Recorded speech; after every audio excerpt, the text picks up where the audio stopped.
Soundings Audiobooks presents an unabridged recording of Liverpool Gems, written by Anne Baker, read by Anne Dover. The moral right of the author has been asserted.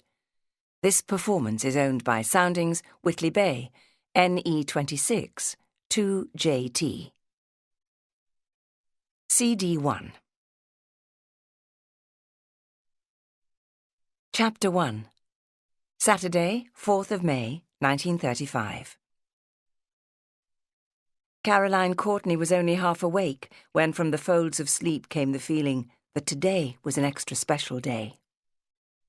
As she struggled to open her eyes, her bedroom door opened and Aunt Prudence, already dressed, said in a stage whisper, "Carrie, it's 6 o'clock. Time to get up. We've a lot to do this morning." "Oh, yes, of course," she yawned and sat up obediently. Today was her twin sister Connie's wedding day. Aunt Prue had decided they would cater for the reception, and it would be held here in their home. "Let the bride sleep on. You can bring her a cup of tea later." All she could see of Connie was her mop of wild, pale blonde curls on the pillow of the bed alongside her own. Carrie had exactly the same hair, exactly the same everything, really. They were identical twins. The family had always called her Carrie. That was Connie's first attempt at saying her name. She dressed in her everyday clothes as quickly and quietly as she could. The main road outside led down to the Liverpool docks, and the house shook as a heavy wagon loaded with goods for a foreign port thundered past. There were fewer of those since the Depression had tightened its grip. Downstairs, Aunt Maud put a cup of tea into her hands, and Prudence called from the living room, "Carrie, come and help me move the dining table into the middle of the room. It'll be easier for people to serve themselves if they can walk round it." "Will one large tin of sliced peaches and one of pears be enough?" Aunt Maud was tipping the fruit into Grandma's cut-glass bowls. "Yes, we'll have 2 trifles as well. Could you start whipping the cream to decorate them next?" Prue started arranging the food on the dining table. Carrie set about washing lettuces, bunches of spring onions and radishes. The wedding was to take place at 11 this morning, and Prue's lined cheeks were already flushed. She'd worked all the family hard for the past few weeks, cleaning and cooking. Carrie could feel an air of excitement in the bustle of preparation. She knew she should be pleased and happy for her sister, but she felt on edge and even a little sad. Connie was not here beside her, and she'd be seeing a lot less of her from now on. Connie had been her constant companion, and they'd done everything together until she'd started going out with John. Carrie had already felt the bonds that bound them loosening, and she knew that she was really going to miss her twin. Their mother had died when they were 6 months old, and Aunt Jennifer, their mother's widowed sister, had taken them to live with her. But only 18 months later, Jennifer had been rushed to hospital needing a major operation, and had never recovered enough to look after them again. Archibald Allen Courtney, their father, had not been in the country at that time. He'd fought in the trenches during the war, and afterwards had found work in South Africa.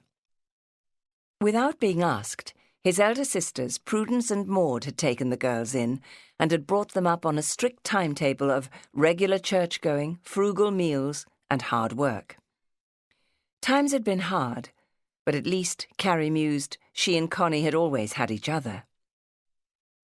They had left school at 14, and their father had arranged for them to have a 2-year course at Skelly's Secretarial College, where Connie had excelled at typing and shorthand. She was now a secretary for the council. Carrie had preferred bookkeeping and was now working in that capacity. Connie came down in her dressing gown. "I've had my bath and I've come to help. I don't like being up there by myself. I could hear you all chatting and laughing." "If you really want to help, butter those scones and ice the cupcakes Maud baked yesterday," Prue told her. Uncle George arrived. He was Prue's favourite brother, who lived in Preston and ran a hire car business. He'd offered to ferry guests to and from the church. I've brought some beer, Prue. He staggered in with a crate of bottles and lowered them onto the kitchen table. It won't do to run short today. Prue was indignant. Don't leave them there in everybody's way. Put them on the larder floor. You won't be wanting them until later. You can make yourself useful. What do you want me to do? Prue pointed to the large piece of boiled ham and the tongue that she'd cooked yesterday. Carve them and set them out on these platters. George came to get the carving knife and fork from the drawer near the sink. Carrie, my dear, when can we look forward to your wedding? He asked. We all enjoy occasions like this. I've no idea, she said, with a rush of impatience. She'd had that question fired at her dozens of times since Connie and John had become engaged. She'd heard it phrased in many different ways, all of them hurtful, because she didn't even have a boyfriend, which Uncle George knew very well. She'd never had a real boyfriend, but she was not going to let that upset her. Not today. Never mind, dear, Aunt Prudence said consolingly. There's no need to be jealous. Your turn will come. I'm not. Carrie was indignant. The last thing she felt was jealous of her twin. Well, envious then. Carrie shivered. Perhaps she did feel a touch of envy. She too wanted someone special to come and sweep her off her feet. Maud said briskly, You'll not have any trouble finding a husband. You're just as beautiful as Connie. Many people can't tell you apart, can they? They were indeed identical, with the same mass of tight curls, emerald eyes and lovely fair skin. But Carrie felt there'd always been more spark behind Connie's face. She was very outgoing, had more to say to strangers and was full of fun. Carrie, 20 minutes older, had always felt towed along behind her twin sister. At 14, Connie hadn't been interested in boys. She'd worked hard at school, learned the piano and sung in the school choir. Everybody fussed over her. She'd always taken the limelight. At 16, she had John Bradshaw as a special boyfriend. The aunts considered him suitable because they knew his father, who had played football with their brothers. Connie buzzed with enthusiasm for one craze after another. She and Carrie had joined a cycling club some years ago and rode for long distances on most summer Sundays. That was where they'd met John. You've plenty of time. You're only 19 after all. Connie is a very young bride, said Aunt Prue. Personally, I think it better to wait until you're older. It gives the groom a chance to establish his career and so be better able to support a wife. That was a dig at John, Carrie thought. He was articled to a firm of accountants and not yet qualified. But he was 21 and had come into a small legacy from one of his maiden aunts and was thus able to make his own decisions. Aunt Prue went on, They should wait and get to know each other better. Save up, not rush into marriage. Connie reckons she knows him well enough after 3 years, and anyway she'll carry on working, Carrie said. She'll have to, won't she? It won't be a traditional marriage. Carrie knew that Connie was in love with John and that he adored her. They'd be happy in any sort of marriage. The last thing they wanted was to wait. Carrie longed to have a boyfriend of her own who thought about her the way John did about Connie. It didn't seem too much to ask. It was what every girl wanted. But for her, that special someone didn't come. She was beginning to fear he never would. He hadn't come for their aunts. Both had strong features and must have been quite good-looking in their youth. They had the wild family hair, though it had turned iron grey now and tended to frizz. Aunt Prue was tall and stringy. She had thin, pursed lips and was a bit of a disciplinarian. She was a retired secretary and managed the housekeeping and just about everything else. Maud was 8 years younger and a little stout, and Prue kept her very much under her thumb. Maud was still teaching in a primary school, though she was looking forward to retiring next year. She had a wider social life than Prue, often going out with her fellow teachers to concerts and theatres, and occasionally going away on holiday with one of them. She also had a beautiful voice and sang in a choir, often singing solos, and that took her out and about too. She spent more on clothes and even a little on cosmetics, and looked smarter and much younger than Prue. She often brought home little treats, such as books, board games, or chocolate, and during the school holidays she'd taken the twins out and about, and always to the pantomime at Christmas. Maud knew how to enjoy herself and have a really good time, but sometimes Carrie had seen her look disappointed with her life. She found her more approachable than Prue, and always turned to her first when in difficulties. She'd heard that Maud's boyfriend had been killed in the Boer War, but nobody spoke of him. When Carrie had asked about him, her aunts turned the conversation to how few jobs there were for those who'd fought and survived. It had taken years of struggle for the country to get back on its feet. Then a further economic downturn had started in America in 1929 and quickly spread round the world. In Liverpool, output in heavy industries had plunged, and unemployment in the country had burgeoned to 3 million, while in most trades, profits had shrunk to about half. They had been difficult years for everybody. Her aunts had never left their mother's home and had changed very little in it since they'd inherited it. Carrie loved the spacious semi-detached villa, which had been built in 1902, pebble-dashed and with high eaves. It had a front room they called the parlour, and which they used only at Christmas and on occasions like this. The dining room was used as a living room, because Prue thought it wasteful to light 2 fires, and the kitchen at the back covered the width of the house. The twins had spruced the place up for the wedding.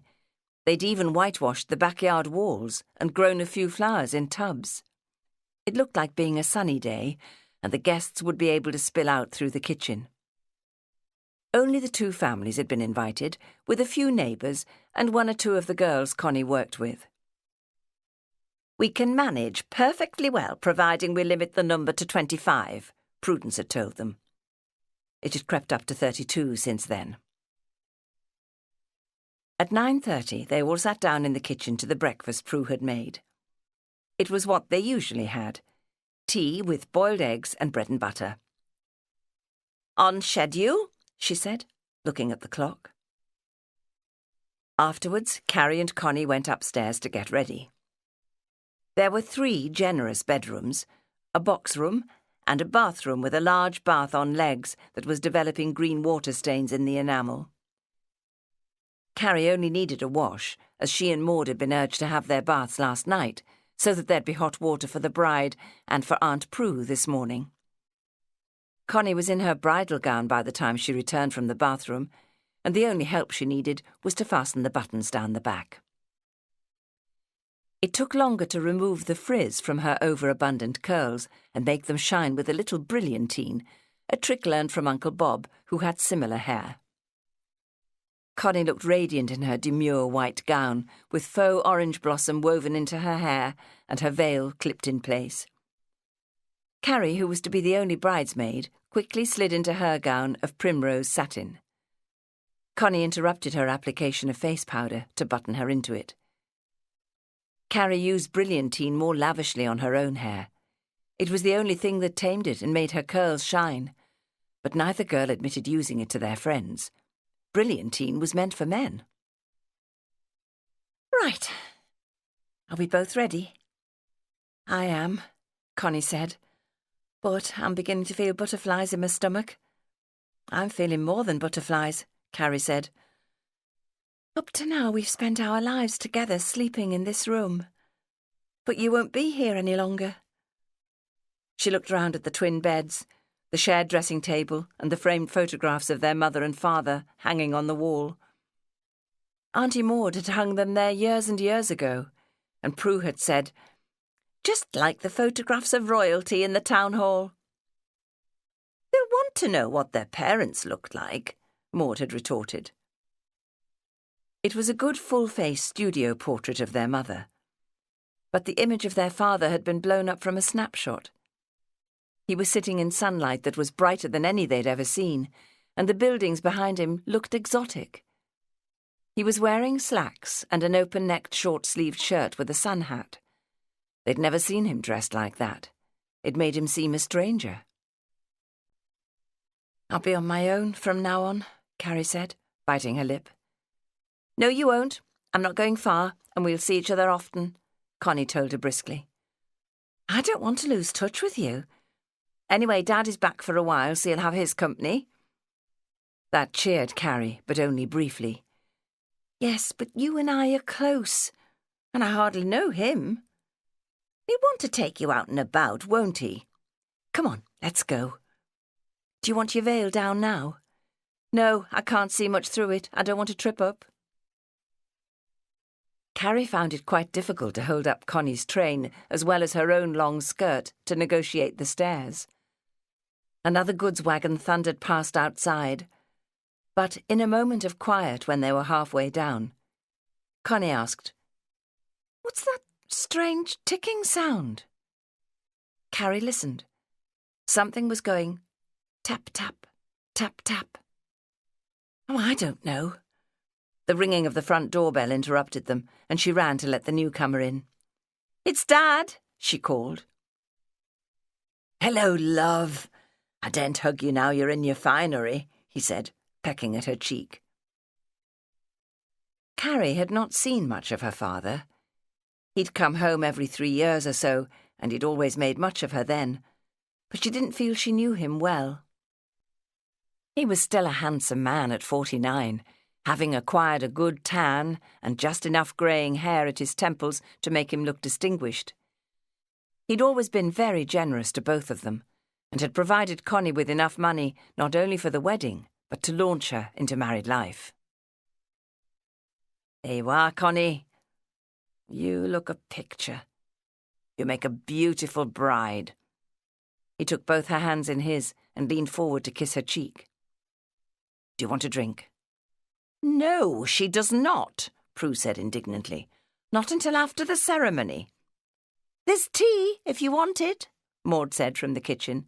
"I'm just cutting another plateful of bread and butter. I was afraid there wouldn't be enough. After all, it'll be lunchtime. Everybody'll be hungry." Carrie filled 2 teacups. "It'll spoil our lipstick, but we need it," she said. Connie peeped into the dining room. "Aunt Prue, it looks a magnificent spread." The feast was all set out on the table. The wedding cake took pride of place on the tea trolley in the corner. Prue had baked 3 fruit cakes in special tins borrowed from Gladys, their next-door neighbour, who had spent her life working in the bakery she'd inherited following her husband's death. She had iced and decorated them, making a thoroughly professional job of it. "Thank you, everybody," said the bride with a quiver in her voice. "It all looks beautiful." Gladys was buxom, bordering on rotund, and often complained of feeling hot. Her cheeks were scarlet and always wreathed with smiles. "We all want to do you proud," she said. Bob and Dilys came out of the kitchen to greet him. Bob was her father's favourite brother. "You haven't changed a bit," Archie told him. "You look quite athletic." Carrie knew Bob was the only brother her father had kept in regular touch with, and there was a lot of hugging and backslapping. "I've got to keep fit in my job," Bob said. He was a police constable, "so I can chase after the lads when they nick things. Not like George, who's running to fat now that he rides around in his taxi all day." "How long are you staying?" Dilys wanted to know. "You must come to Sunday lunch. You look really well, Archie. Life in those foreign parts must suit you." Archie Courtney had started his working life in the Lancashire coal mines, but after the Great War, he had gone out to South Africa to seek his fortune. He'd found work in the gold mines of Pretoria, where he said life was good. Carrie had dreamed of joining him there one day, but it seemed that was not to be. Dad had arrived home the other day for Connie's wedding, but was being vague about his future plans. He said he might stay for a while. He might even settle here for good. As the time went on, Carrie could feel the tension building. Prue was making sure their relatives and neighbours left for the church on time. Archie had bought himself a car, and today Bob was going to drive it. John's father had also offered the use of his car, which along with George's taxi gave them 3 cars to ferry 36 people to the church and back. Bob had already taken 2 carloads. "Wherever is he?" Prue worried. "He ought to be back by now if the wedding is to start at 11. "Here he is now," Maud reported from the parlour window, and Prue ushered the remaining family out. The house seemed suddenly quiet when they'd gone, and only the bridal party remained. Connie was renewing her lipstick in the hall mirror. Carrie said, "Dad, Aunt Prue says you've taken a house in Allerton." "Yes, I've rented a furnished place. It's got most of what I need, but it's a bit bare at the moment. You must come and see it." Since he'd told them he'd be trying to make his living in this country, Carrie had been half expecting him to ask her to move in with him. Perhaps she wouldn't miss Connie so much if she had a different life herself. "Dad, could I come and live with you?" she asked. It shocked her to see from his face that he'd never thought of it and didn't want it. "Why?" he demanded. She felt rebuffed. "Well, children usually live with their parents, don't they?" "But Prue and Maud have brought you up. I'm afraid it might upset them if you were to leave now. Besides, love, it would mean a longer journey to work for you." Carrie worked in central Liverpool and travelled in by tram. She checked and found it would take 2 or 3 minutes longer from Allerton, but was equally convenient. She felt disappointed, but she made herself smile. She mustn't be anything but happy today. "There's that ticking noise again," she said. "It sounds like a clock." "Ah, is George coming back for us?" her father said. "Come on, Connie, let's get you to the church." Carrie slammed the front door behind her and climbed into the back of the car beside her sister. Connie reached for her hand, and Carrie knew she was feeling nervous. This was her big moment. She was about to move into an exciting and very different life. Dad was sitting in the front talking cricket scores with Uncle George. "We're going to be 5 minutes early," Carrie said, "and the bride is supposed to be 5 minutes late." She wanted everything to be perfect for her sister. "I'll drive round again," George said easily, only momentarily taking his mind away from the cricket. When he finally pulled up outside the church, Carrie could feel the bride shaking slightly. She helped her out. Once in the porch, she pulled down her veil and straightened the folds of her gown. Maud was waiting for them and went forward to signal their arrival and take her seat next to Prue. The organ had been playing softly, but paused now for a moment. "I wish you every happiness," Carrie whispered and squeezed her sister's hand. "Both of you." The organ struck up in joyful proclamation, and Dad led Connie forward. Carrie fell in behind, blinking hard. She had a lump in her throat. Auntie Maud was smiling up at them from under her new navy straw hat with cherries on the brim. Prue still looked stern and fraught. Carrie didn't miss the way John turned to smile at his bride as she drew level with him. They made their vows in the age-old tradition. Carrie could hear Aunt Maud's lovely voice soaring above those of the rest of the congregation. The service and hymns heightened the emotions. It was a fairy tale wedding. As John slid the ring onto Connie's finger, her eyes were like stars. After they'd signed the register, the newly married couple led the way back down the aisle, while the full-throated organ crashed out the triumphant notes of the wedding march. Carrie found herself out on the church steps in the sunshine, tears in her eyes, trying to smile at the photographer. She thought it couldn't have been a more romantic wedding. Chapter 2. Prue was herding Carrie with Maud and Dad back to George's car. "Bob is going to bring the bride and groom. Gladys will come with me. We need to go home first and be at the front door to greet the guests, she said. When George dropped them at their gate, Carrie still felt in a romantic haze. Prue took charge. Archie, I want you to open the 2 sorts of sherry, sweet and dry, and Carrie and Gladys will help you fill up the trays of glasses that I've set out. Maud, if you would— I need to spend a penny first, said Maud, rushing upstairs to the bathroom. Prue went on.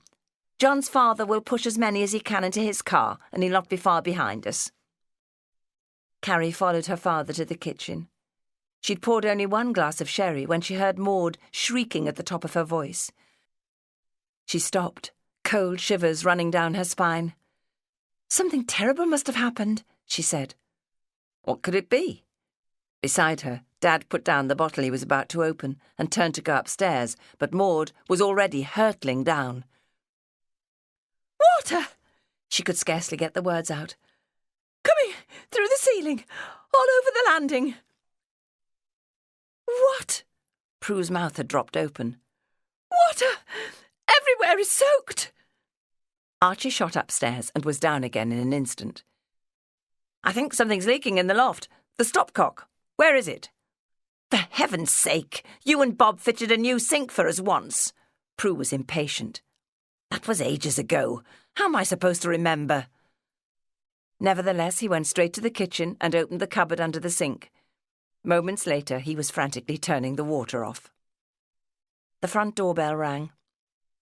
We should all be lined up to greet the guests as they arrive, Gladys said. At the same moment, Prue screamed, The dining room! Oh, my goodness! Her face was purple with stress. It's all right, Archie assured her. I've turned the water off. No, it isn't. Don't be so stupid. Everything's spoiled. What a mess, she wept. From the doorway, Carrie surveyed the damage. The once crisp white tablecloth now drooped and dripped water. The plates of bread and butter were awash. The cream was lifting off the trifles, revealing curdling custard and small pools of water collecting on the layer of jelly. Dad came to stand behind her. Oh, my God. The doorbell rang again, and Carrie went to let the guests in. There were gasps of horror and dismay all round. We can't eat this food, Prue wailed. It's all ruined. There was a wet patch on the ceiling, and water was still dripping onto the table. Maud and Carrie dragged it out of the way against the wall. Archie went out to the washhouse in the yard for the ladder, and one of the guests helped him carry it upstairs. Meanwhile, the rest of the family crowded round the dining table, trying to salvage something from the feast. Plates of neatly cut bread and butter were drained over the sink, and the residue was heaped on top of the 6-foot yard wall for the birds. Bowls of sliced peaches were tipped straight down the lavatory in the washhouse. Carrie returned to the tray of glasses and began filling them. They were all going to need a drink after this. John took the tray and handed the sherry round. Archie came downstairs. The cold water tank has sprung a leak, he reported. We need all the bowls and buckets we have up on the landing. I can't stop the tank emptying. There were gasps of alarm from some and sympathy from others. Carrie went out to the shed to fetch the baby bath that Prue used to wash sheets. Gladys went next door to get containers from her house, and puffing hard, took them straight upstairs. Prue was going from room to room, trying to assess the damage. The landing and the dining room below have caught the worst of it, she wept. We should never have pulled the table to the middle. The twins' bedroom is wet too. The ceiling had a big wet patch spreading from the wall. The guests who had followed her were pushing the beds away from the drips. What are we going to do? Carrie took the baby bath into her bedroom. Connie's bed was damp, but she wouldn't need it tonight. Thankfully, her own was still dry. Water was pinging into containers. The whole house was in chaos. Her father rapped on one of the buckets for quiet. Does anyone know of a plumber, preferably one living nearby, someone who would come round now? One of Connie's friends said, I have an uncle with a plumbing business. He lives in Allerton, not very far. He's on the phone. She nodded. Dad was sorting pennies from the change in his trouser pocket. He pushed them into her hand. George, can you run this young lady to the nearest phone box? Tell your uncle I'd be very grateful if he'd come and sort us out. He brought out his wallet. While you're out, George, get a few bottles of white wine and some more beer. We're going to run out at this rate. I knew Prue wouldn't buy enough. Everything's ruined. Everything's a write-off. Prue sounded quite hysterical. We've worked so hard to make a good wedding breakfast for Connie and John, and now look at the mess. There's nothing left fit to eat. What are we going to do? Gladys put an arm round her waist. You mustn't worry, Prue. Archie's doing all he can. He's getting it under control. It'll be all right. Come and have a glass of sherry. No, I couldn't possibly drink anything, she wept. But Gladys pushed a glass into her hand, and Prue ended up gulping down 2 glassfuls, after which she collapsed, morose and silent, onto a dining chair. She looked as though she might slide off, so Carrie took her upstairs to lie down on her bed. Prue is highly strung, Dad was telling everybody. But underneath she's as strong as a horse. She'll be fine in 15 minutes. John was carrying small tables out to the yard. Could everybody help to bring out the plates and any food that's still edible? He shouted. It must be possible to salvage some of it. Prue would hate to see all this wasted, Maud said. It's clean water. It was heading straight for the cold tap. She began scraping cream and water off the trifles. We can open a tin of evaporated milk to go on these. No! Connie was shocked. No, Maud. It's come through 2 ceilings and the landing carpet. There are specks of dust and dirt on everything. Little hairs, too. We don't want to poison people. Carrie hugged her. Oh, I'm so sorry it spoiled your wedding breakfast. It's all right. Connie had a little giggle. Nobody's going to forget my wedding, are they? But it's lunchtime and we're all hungry. You could wash the salad again. That lettuce would be fine. The water's off, Dad reminded her, but Gladys was struggling in with a bucketful from her house. Guests were patting food dry with tea towels and eating it. George returned with more drink and began distributing it. Fortunately, he'd not carved up all the joint of ham, and there was a piece of tongue left too. Dad set about slicing them up. Everybody seemed relieved that the flood had been dealt with and the party could begin. Soon they were laughing and making jokes about the predicament. Carrie went upstairs to see how Prue was. She was lying flat, staring up at the ceiling, looking decidedly morose. Come down, Prue. Everything's going well now. The buzz of conversation could be heard up here. It'd be a shame to miss this after all the work you put into it. Later on, her father rapped on a table for silence. I had prepared a speech for this occasion, he said, but it's gone completely out of my mind. Anyway, I have to apologise to you for all the shortcomings of the wedding breakfast, and to thank you for buckling to and helping us. George rushed round refilling glasses. So, all I'm going to say is, let's raise our glasses to the bride and groom, and as well as wishing them happiness, let's hope this is the worst disaster they'll have to face in their married life. All the luck in the world to Connie and John. Maud wheeled out the trolley with the wedding cake to applause. It was still in its pristine state, and many hands helped her lift it down the step into the yard. Gladys has made a magnificent job of icing the cake, she said. I'm so glad this hasn't been spoiled. Come on, Connie and John. You have to cut the first slice. It was Gladys who dismantled the 3 tiers and presented the bottom one for the bride and groom to cut while cameras clicked. Forget the tiny bits of wedding cake traditionally given just to taste, she said. Archie, you cut it into generous slices. Your guests may still be hungry. Carrie took the plate round.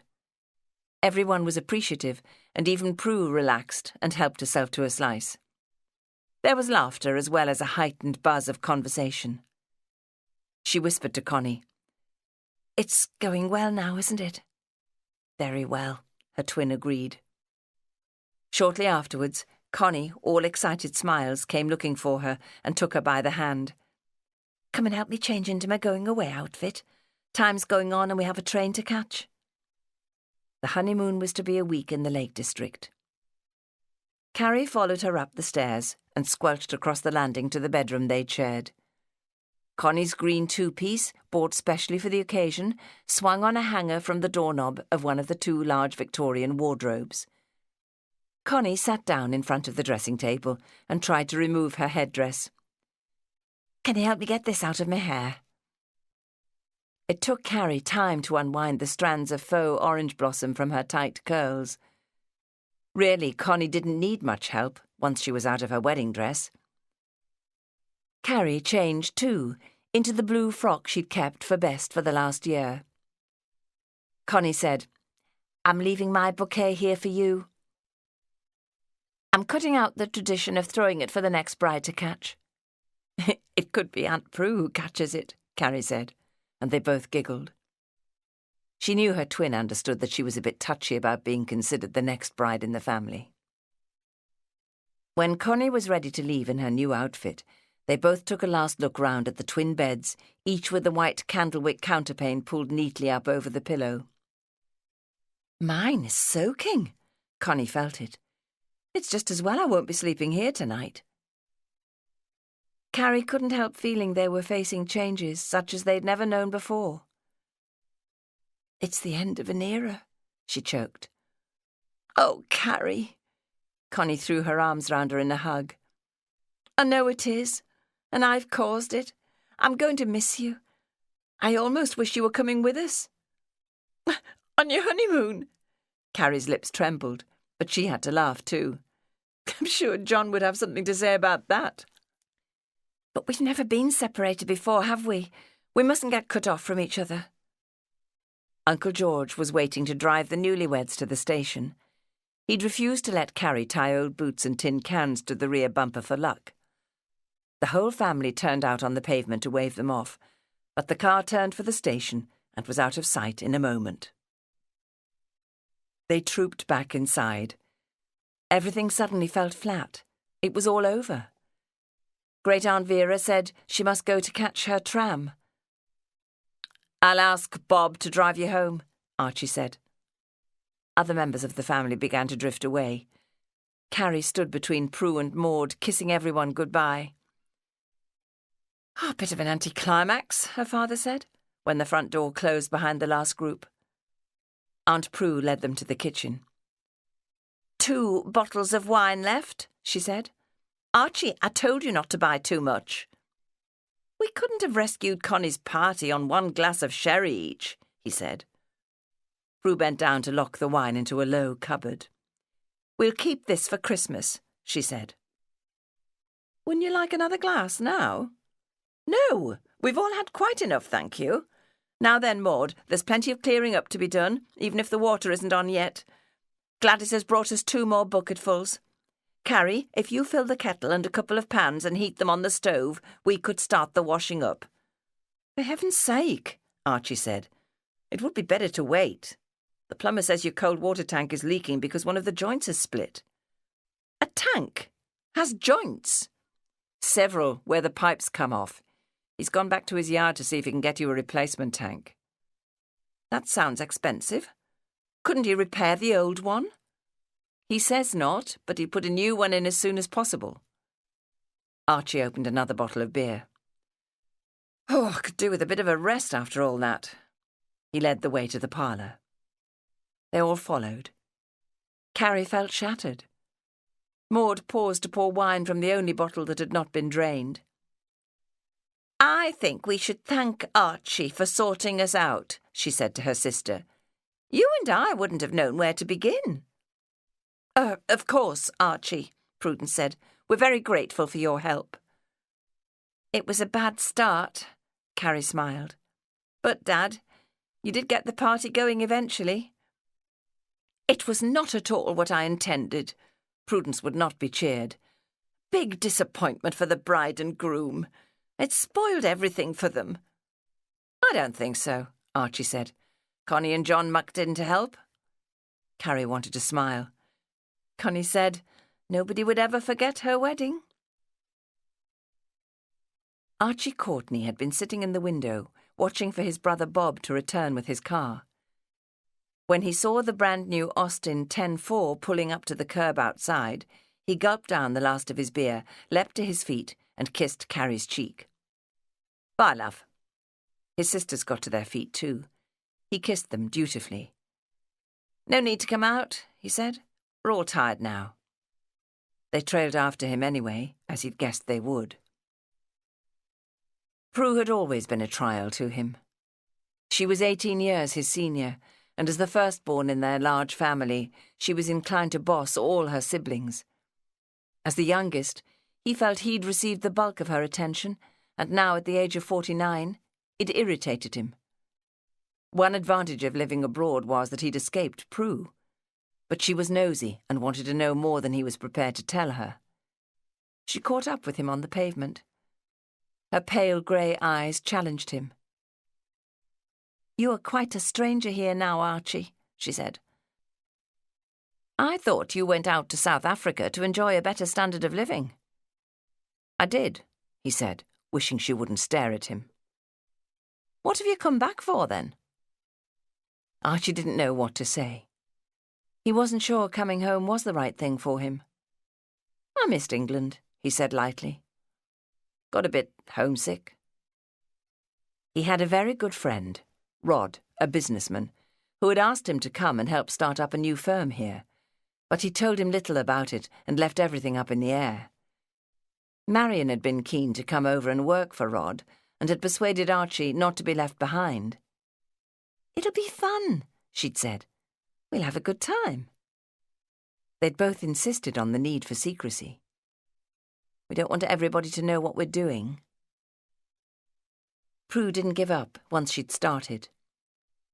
"Don't tell me you're tired of being waited on hand and foot by servants, tired of the luxury life." "Prue, it wasn't all luxury. I had to work very hard." "Yes, so you've said." Bob was getting out of the driving seat. "Don't go away," Archie told him. "I'll drop you and Dilys off on my way home." "Oh, thanks," Bob said. Archie held the car door open for Bob's wife. That did not deflect Prue's attention. "We have to assume you made your fortune out there?" She could be more than outspoken, and she missed nothing. "No," he said. "But I managed to better myself, pull myself up on my bootstrings." "Archie, within a few days you've got yourself a fancy house and bought a new car. I hope you aren't going to spend all your money at once." This was what he disliked about Prue. She always had to pry. "While you were getting rich, Maud and I have brought the twins up for you. They're not children any longer, not the hard work they were. In fact, Carrie could keep house for you. We've taught her to clean and cook." "No," he said.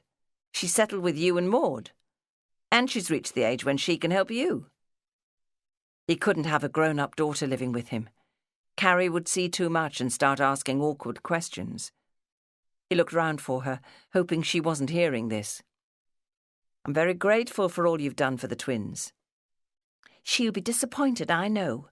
But, Archie, I can't see you fending for yourself. That isn't your style, and certainly not after all those years with servants. If you don't want Carrie, it must mean you have a woman to share your life." That was a shock. How did she know?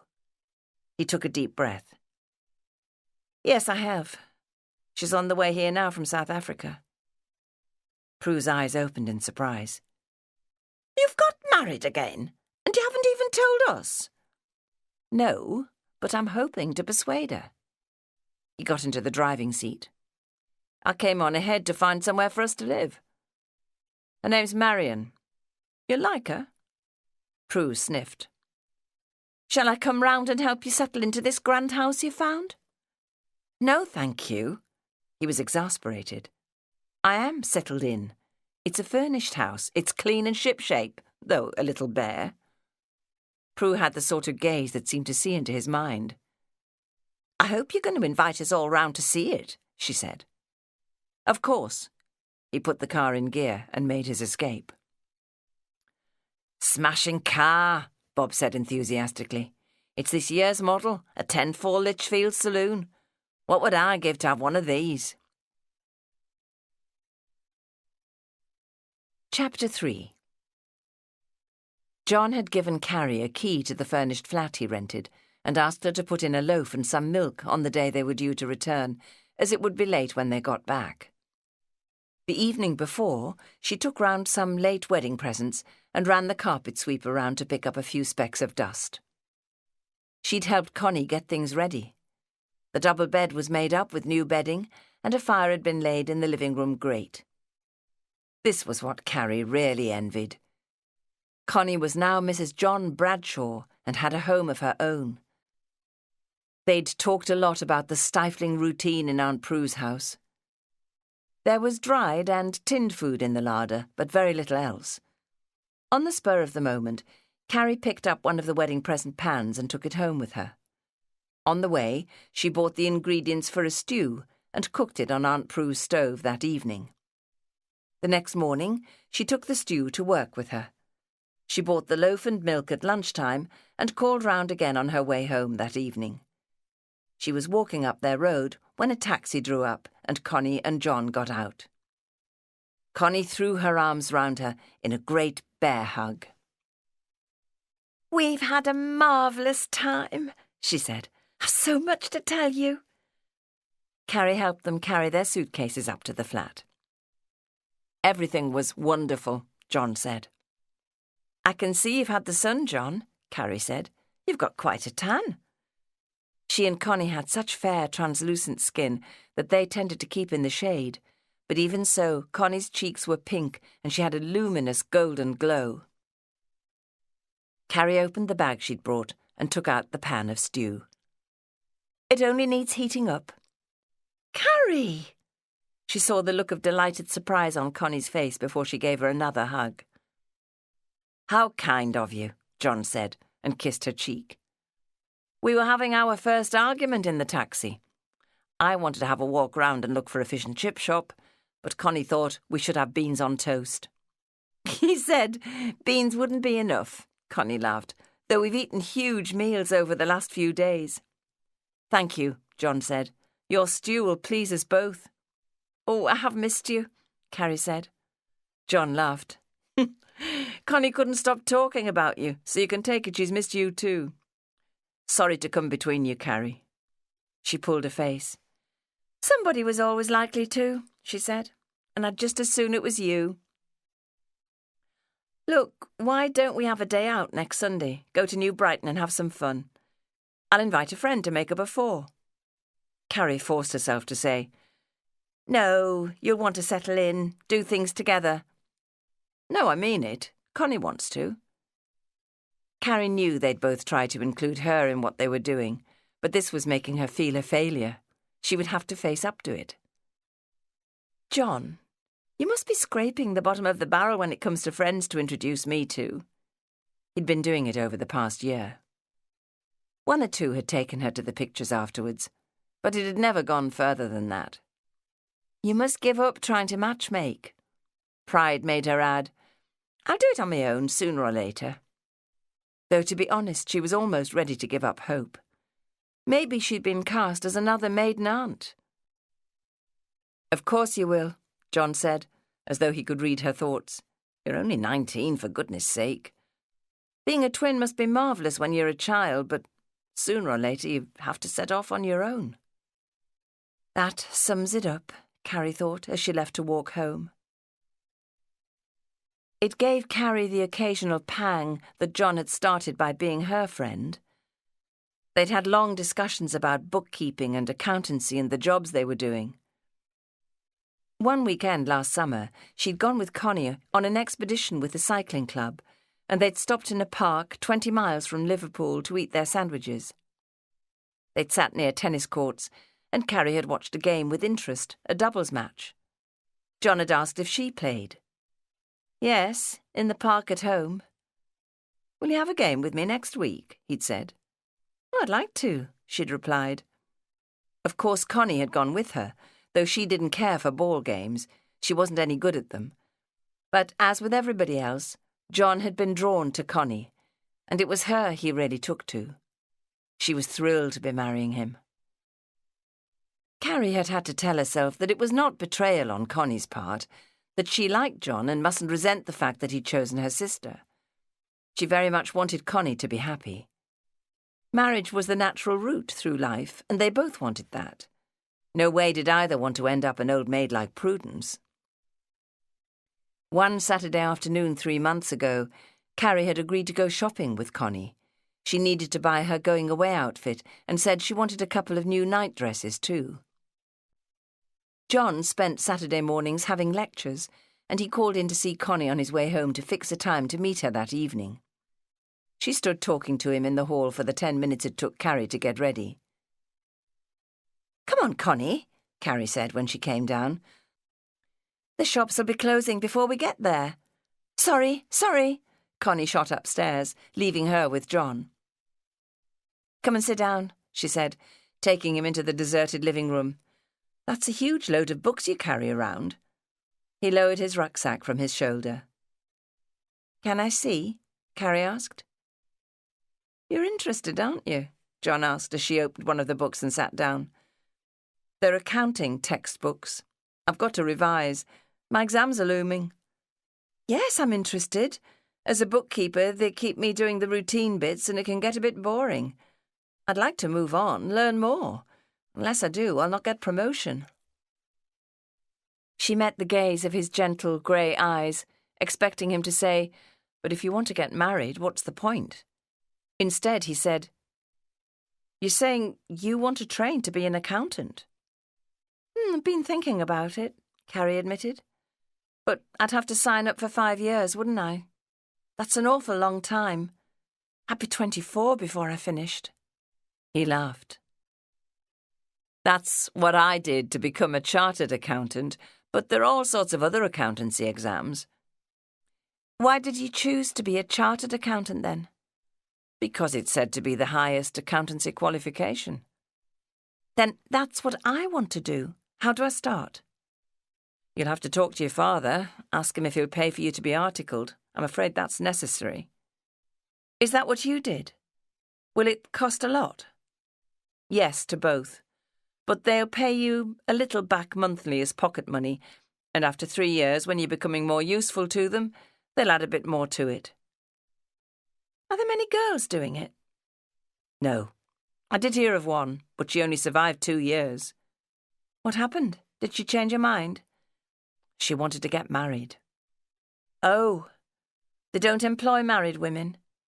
"Of course not. She was asked to leave." Connie gave that some thought. "What about the money that had been paid to article her? Did her father get part of that back?" "I've no idea. She left the day she told them. We article clerks heard nothing of the details." "Aunt Prue would have a fit if I did that to Dad. Such a waste of money." "If you go ahead, you'll find the work more interesting, but 5 years is a long, hard slog." Carrie pulled her face. It's a big decision to make. But a change of job would be a good thing for me now." Since Connie had been going out with John, Carrie had made friends with Edna, another bookkeeper who worked at a nearby desk. They went to the pictures after work and sometimes to the swimming baths on Sunday morning. She was afraid she'd lose Edna's friendship if she left her job, but there would be a whole new office staff to make friends with, and if she felt in a rut, which she did, then she must make an effort to get out of it. The very thought made her shiver. With 3 million on the dole, and men willing to do anything to get work, I feel I have to hang on to the job I've got. Well, jobs are not easy to find, but being articled is a little different. You'd be another pair of hands for the firm, and your father would be underwriting the cost to them. But could I find an accountant who'd take me on? As a girl, I wouldn't be anybody's first choice. No, but you do have experience. 3 years of double-entry bookkeeping under your belt means you'd be useful from the start. If you're really keen, why don't you make inquiries? Carrie tried to decide. Atherton and Groves, where I'm articled, is a good firm to work for. There are 3 partners because Mr. Groves' son was promoted to the partnership a year ago, and I reckon he'll take a pupil on this year. You'll find them all friendly and fair." John smiled. "No need to give in your notice until you know he'll take you." "I took English and commercial subjects at school certificate. Will that be enough?" "You don't have to reach any special educational level. If you get an interview, Mr. Groves will be looking to see if you're reasonably bright and how keen you are to sign up for 5 years of study. They see accountancy almost as a vocation, on a par with entering the medical profession or the church. They have strong moral views and will expect the same from you. The firm rates honesty, loyalty and hard work very highly. They'll want to think you have integrity." "That's you, John. You have that." He pulled a face. No. I'm falling down on honesty, and I daren't admit it to anyone in the office. I haven't told them I'm getting married. They wouldn't approve of that until I'm qualified. Neither has Connie told the council, and she doesn't intend to, as they don't employ married women. We've had to do it. But I'm articled to Mr. Jeremy Groves, and he'd see that as a living lie." "Oh, the same thing happens to all women," Carrie sighed. "It's very unfair." "It is, and until we get on our feet, Connie and I need all she can earn. But we men fare no better. Once married, we're supposed to support our wives for the rest of our lives." "And your children," Carrie smiled. "That's the way of the world, and right now there's nothing we can do to change it." She knew her twin was earning £3 3 a week, while she herself was paid only £2 10. That hurt a little too. It made her think she'd made the wrong choice when she left commercial school. "You decide what you want to do, Carrie. Go for it, and put your own interests first. I'm sure Mr. Groves will think that for a woman, you're very ambitious." He smiled. "No doubt he'll warn you off marriage." Carrie pondered. "Well, men aren't exactly lining up to propose to me. Doesn't look as though I'm going to follow Connie's example. At least as an accountant, I'd have a top-notch career." "You're too impatient. Sooner or later you'll bowl somebody over and they'll want to rush you to the altar." "If I did qualify as an accountant and then got married, would I be able to work?" "How could I possibly know that?" He laughed. "I don't know any married women who work. Nurses, teachers, secretaries like Connie, they're all asked to resign as soon as they're married. They're said to be taking jobs away from the men." "It's a risk I'll have to take. I might have to live in sin, or do the same as you and Connie and keep it quiet." That afternoon, Carrie trawled through the big Liverpool shops with Connie looking at clothes, but her mind was full of very different plans for the future. Things were changing at work. Another tabulating machine of the latest design was acquired for the accounts department, and another girl was taken on to do nothing more than check figures on it. There was plenty of that work for Carrie, too, but she found it boring. The last thing she wanted was to do that all day. Of course, what she really wanted was to have what Connie had. Everybody else seemed to have an exciting life, while she was in a rut. At present, she was working in an office where there were 50 girls to every man, and most of the men were already married. It helped her make up her mind. If Connie was going to have a completely new life, so would she. She went round to see John and told him she was going to take his advice. Together they drafted a letter of application to Atherton and Groves. Carrie was kept busy at home. Aunt Prue had made a claim on her household insurance policy, and although they had agreed to foot the cost of the new water tank and make a payment towards the cost of redecoration, Carrie felt she had to offer to spend time during the evening and weekends whitewashing the ceilings. They all bound up their hair and set about the job together. But Prue found she lost her balance painting ceilings, so Carrie and Maud did it together. They spent 3 weekends on the ceilings, after which Prue decided the walls of the landing, stairs and hall looked shabby and soiled. They chose the wallpaper together, but had to pay a man to come and hang it, as Maud said she couldn't cope with the height on the stairs. One Sunday, some 4 weeks after the wedding, Carrie and her aunts were invited to afternoon tea by her father. "It'll be to introduce his new lady friend," Maud said. Carrie was shocked. "A new lady friend? He said nothing to me. How long have you known about her?" "That's your father all over," Prue bristled. "He said something at Connie's wedding. I expect he'll ask her too." "He met this lady in South Africa," Maud volunteered. "Archie came over first in time for the wedding. She had to stay to sell her house and pack everything up." "Why didn't he tell me?" Carrie asked. "Does this mean he's going to get married again?" It sounded very much like it. This must be why he didn't want her to live with him. He might have said. It wouldn't have seemed so much like a brush-off if he had. "We don't know, dear," Maud said. "He doesn't usually marry them." "Maud," Prue said sharply, "please watch your tongue." Carrie felt more surprised than ever, and very curious too. But Prue's stern face stopped her asking more questions. Chapter 4. The Courtney family home was in the suburb of Egbert. After Sunday lunch, Carrie and her aunts got ready to catch the tram to Allerton. "Come with us," Prue said to Gladys, who came to lunch most Sundays. "It'll do you good to get out, and Archie'll be pleased to see you." "I'll come another time," Gladys said. "I feel I need my midday rest today." Archie's house was detached and larger than Prue's, with an elegant open porch and a well-tended garden. A handsome house in a good-class residential area. It looked over Calderstone's Park, and the name on the gate read Brackenridge. "Archie's going up in the world," Maud said. "This is very nice." "I hope he knows what he's doing," Prue said in a doom-like tone. "This is far bigger than he needs." "He said he was renting to start with," Maud said, "to find out if it suits him." "I can tell him now that a more modest house would suit him better, especially as he doesn't have a job yet." Archie came to the door, smiling a welcome. "Come in, all of you, and meet Marion." He led the way to a sitting room with 2 large windows. Connie and John were already sitting on the sofa, talking to an elegantly dressed middle-aged lady. "This is Marion Collard," he said. "A very special friend of mine. She arrived from Cape Town last week."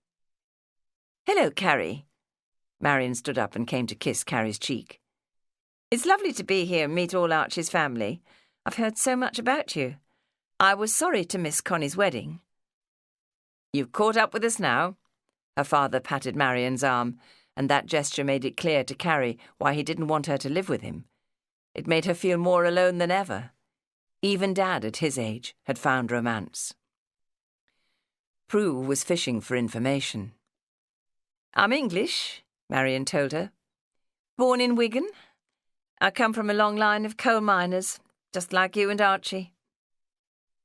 "Dad, we hardly know anything about your early life," Connie said, "though Maud did say you once worked underground." "Before you were born, I worked for 7 years at the coalface in Parkside Colliery in Newton-le-Willows. They were hellish years. Our father spent his working life down a mine, and I was expected to follow in his footsteps." "Yes, Andy was killed in one too," Prue said. "Just a small disaster, didn't make the headlines. An explosion of methane gas caused by a spark." 2 killed instantly and 4 more died later of their injuries," Archie said. "Mining is a dangerous business." "But we got compensation from the mine owner," Prue said. "That's how Mother was able to buy our house. She'd been brought up in Liverpool and wanted to come back." "But I couldn't live in it, except on my day off," Archie told his daughters. "I had to find lodgings and keep on working in the pit, and so did my brothers. Jobs were not easy to get in those days, and we knew nothing else." "But you were promoted to foreman," Prue interrupted, "and you did go to night school in the hope you'd get a job above ground." "Pie in the sky then, when I married your mother in 1911. Once the Great War started, I volunteered. That got me out. Got your uncles out too, Carrie, and none of us ever went back. We congratulated ourselves on escaping until we found that Our experience meant we all ended up digging and maintaining tunnels and trenches for the army. But nobody liked fighting in the trenches, Carrie said. Were you not better off underground? Yes, we soon realised we were safer, though a sniper put a bullet in my leg. That gave me 6 months at home in Blighty, so I didn't complain too much. Yes, George, Bob and I all survived the war for that reason. Then you went out to South Africa? Connie wanted to know. Yes. You and Connie were well looked after and happily settled with Prue.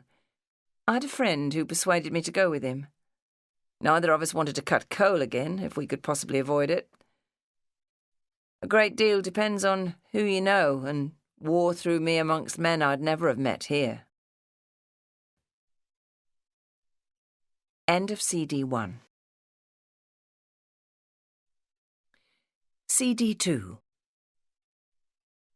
Marion said, My family went to South Africa after the Great War for exactly the same reason. They wanted jobs that allowed them to get away from working underground. But it was the mining industry that employed us both when we first went out. Archie took over from her. In my case, it was gold that was being mined, and for Marion's family, it was diamonds. Much more romantic than coal, Maud said. There's nothing romantic about mining, however glamorous the goods being dug out. It's dirty, dusty work underground, but the jobs we were given were largely in the offices above. Archie nodded at his daughters. It was my first taste of middle-class life, and I loved it. Marion smiled at Carrie. I started work in Kimberley, but after a year or so I moved to Johannesburg to work in the retail trade. Selling diamonds is much more pleasant, and that's where I met your father. He'd made the same decision. She was wearing a magnificent necklace of diamonds and pearls with matching earrings. I love the jewellery you're wearing. Carrie had noticed their sparkle immediately. Absolutely gorgeous. I love it too, Marion said. Your father designed and made it for me. Is that your job, Dad? Connie asked. Yes, I'm a jeweller, but you knew that. Not that you designed and made things as smart as that. Aunt Prue thought you worked in a jeweller's shop selling the diamonds, and Carrie broke off as she noticed that Marion was wearing several diamond rings, and also a wedding ring. Are you and Dad married? She asked in surprise. I've been a widow for 4 years, she said. I suppose it's time I left off wearing his ring. Are you going to marry Dad? Connie asked. He's trying to persuade me, she said, with a disarming smile in Archie's direction. Carrie heard Prue explode with impatience. Isn't it time you got on with it, Archie? Probably, Marion said lightly. I'm ready for my afternoon tea. What about you? She served it with some style from a smart new trolley that she wheeled into the sitting room. There was an extravagant array of small sandwiches, scones, and bought cakes, but the atmosphere was a little stiff. When they got up to leave, Prue pushed her head into the dining room to look round. Another large, bright room, she said, and a lovely big dining table, ideal for dinner parties. As they were making their way to the nearest tram stop, Aunt Prue said, I don't know what Archie is thinking of, getting involved with a woman like that. Her tone was one of condemnation. She was dressed to kill, with more glitter than a Christmas tree. Poor taste. I thought she looked rather nice, Maud said. That blue dress suited her, and she was very pleasant to us. Prue sniffed and flicked a bit of fluff from her drab brown coat. All those bought cakes, twice the price and not a patch on home baking. But she probably can't. It looks as though it'll take a pretty penny to keep her. Mutton dressed as lamb, and in the present state of the economy, where is Archie going to find a job that'll support her too? Carrie knew better than to offer opinions that went contrary to Aunt Prue's, but Connie asked, Is Marion going to live there with Dad then? We don't know. Prue's voice was heavy with disapproval. They aren't saying, are they? I thought you whispered that you'd seen a double bed when you went upstairs to the bathroom, Maud said. Shush, Prue cautioned. But it looks as though... We don't know. Prue's voice rose an octave, and Carrie was left in no doubt that Marion was living with her father, and that her aunt, who considered her to be an innocent young girl with no knowledge of the wicked ways of the world, was trying to protect her from hearing about his moral lapse. Carrie had been invited to spend the rest of the evening with Connie and John and share their supper. Their tram came before the one her aunts needed to catch, and as soon as it pulled away, they had a fit of giggles.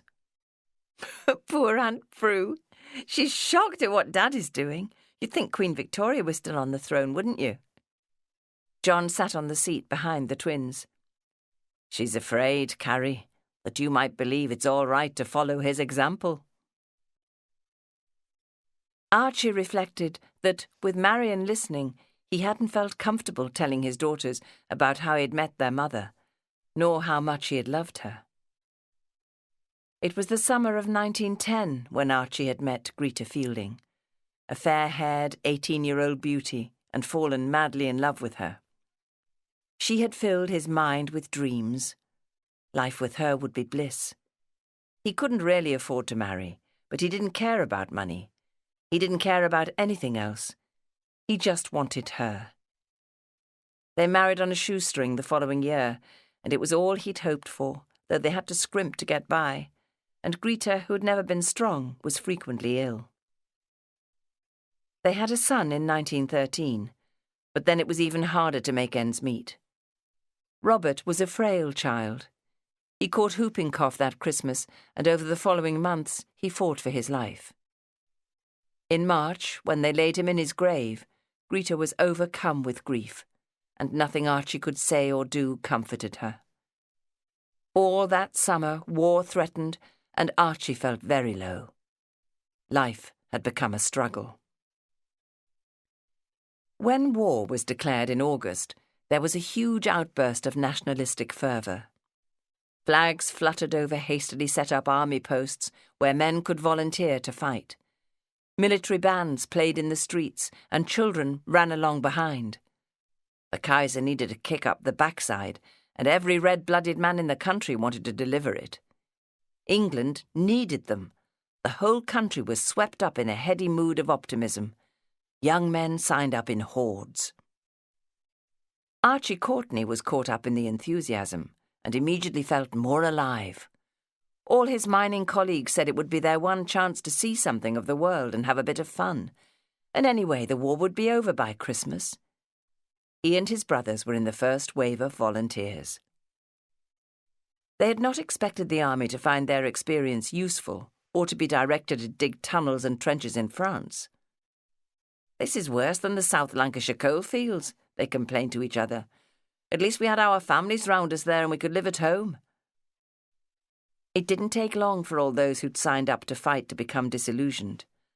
Life in the trenches was horrifyingly hard, and death seemed frighteningly near. The Courtney brothers could at least console themselves that it was safer underground. Archie became friendly with Roderick Reinhardt, a miner who came from St. Helens and had a similar background. They spent the war in the same place doing the same work. They talked and argued, both between themselves and with their officers, about the best direction for the tunnels to run and how to shore them up. When a sniper put a bullet in Archie's leg, he was hurt badly enough to be sent back to England, and after a month or so in hospital, he went home, where Greta nursed him back to health. After 5 months, he was declared fit enough to fight again and sent back to the front, but he left Greta pregnant with the twins. She was ill throughout her pregnancy with a chesty cough.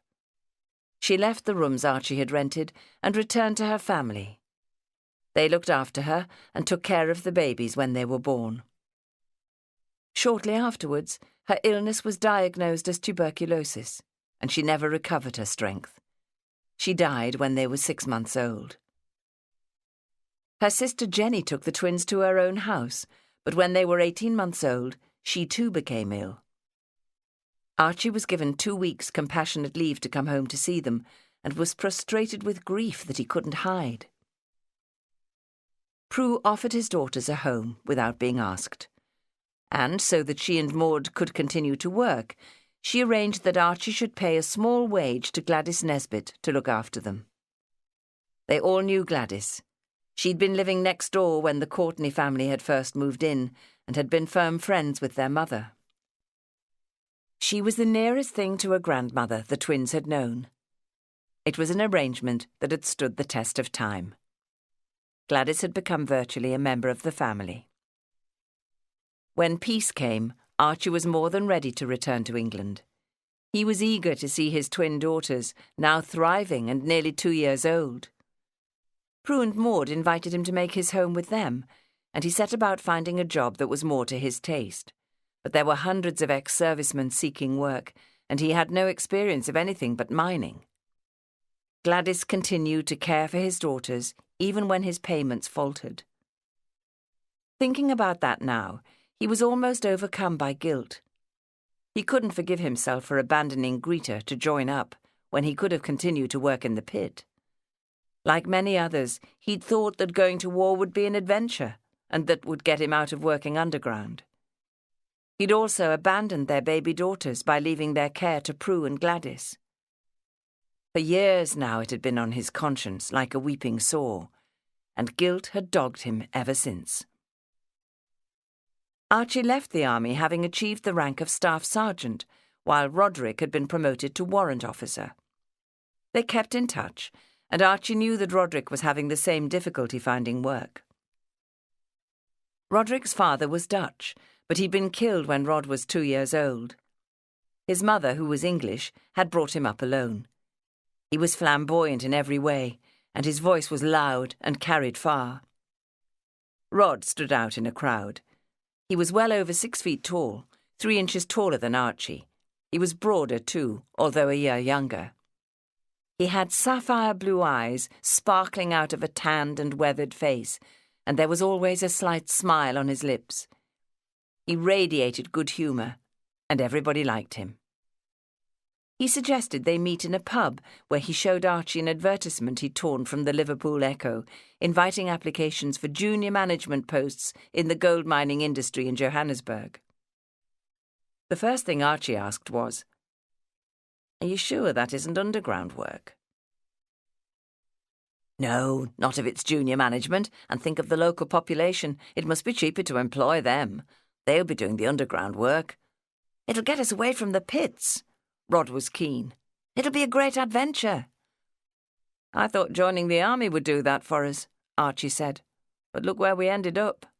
"But we both survived, didn't we? Come on, let's try South Africa. Could be our big chance." Once out in Johannesburg, they'd spent 3 years working for the same gold mining company. Yes, they did go down the mines, but only in the capacity of overseer. They were not required to spend all their working hours there, and had office desks too.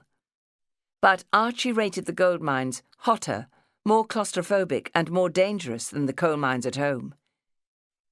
He and Rod began discussing how they could find work that was better paid and more interesting. First, Rod and then Archie went to work for the largest jewellery retailer in South Africa. They started behind the counter in the Johannesburg shop to gain an insight into the business, but they also got experience in repairing jewellery and making up new pieces. Archie enjoyed handling precious metals and gemstones, and a few years later he got a job with Gordon and Mail, a company that manufactured jewellery for the retail trade and exported it all over the world. Rod followed him, and for another few years they worked as colleagues again.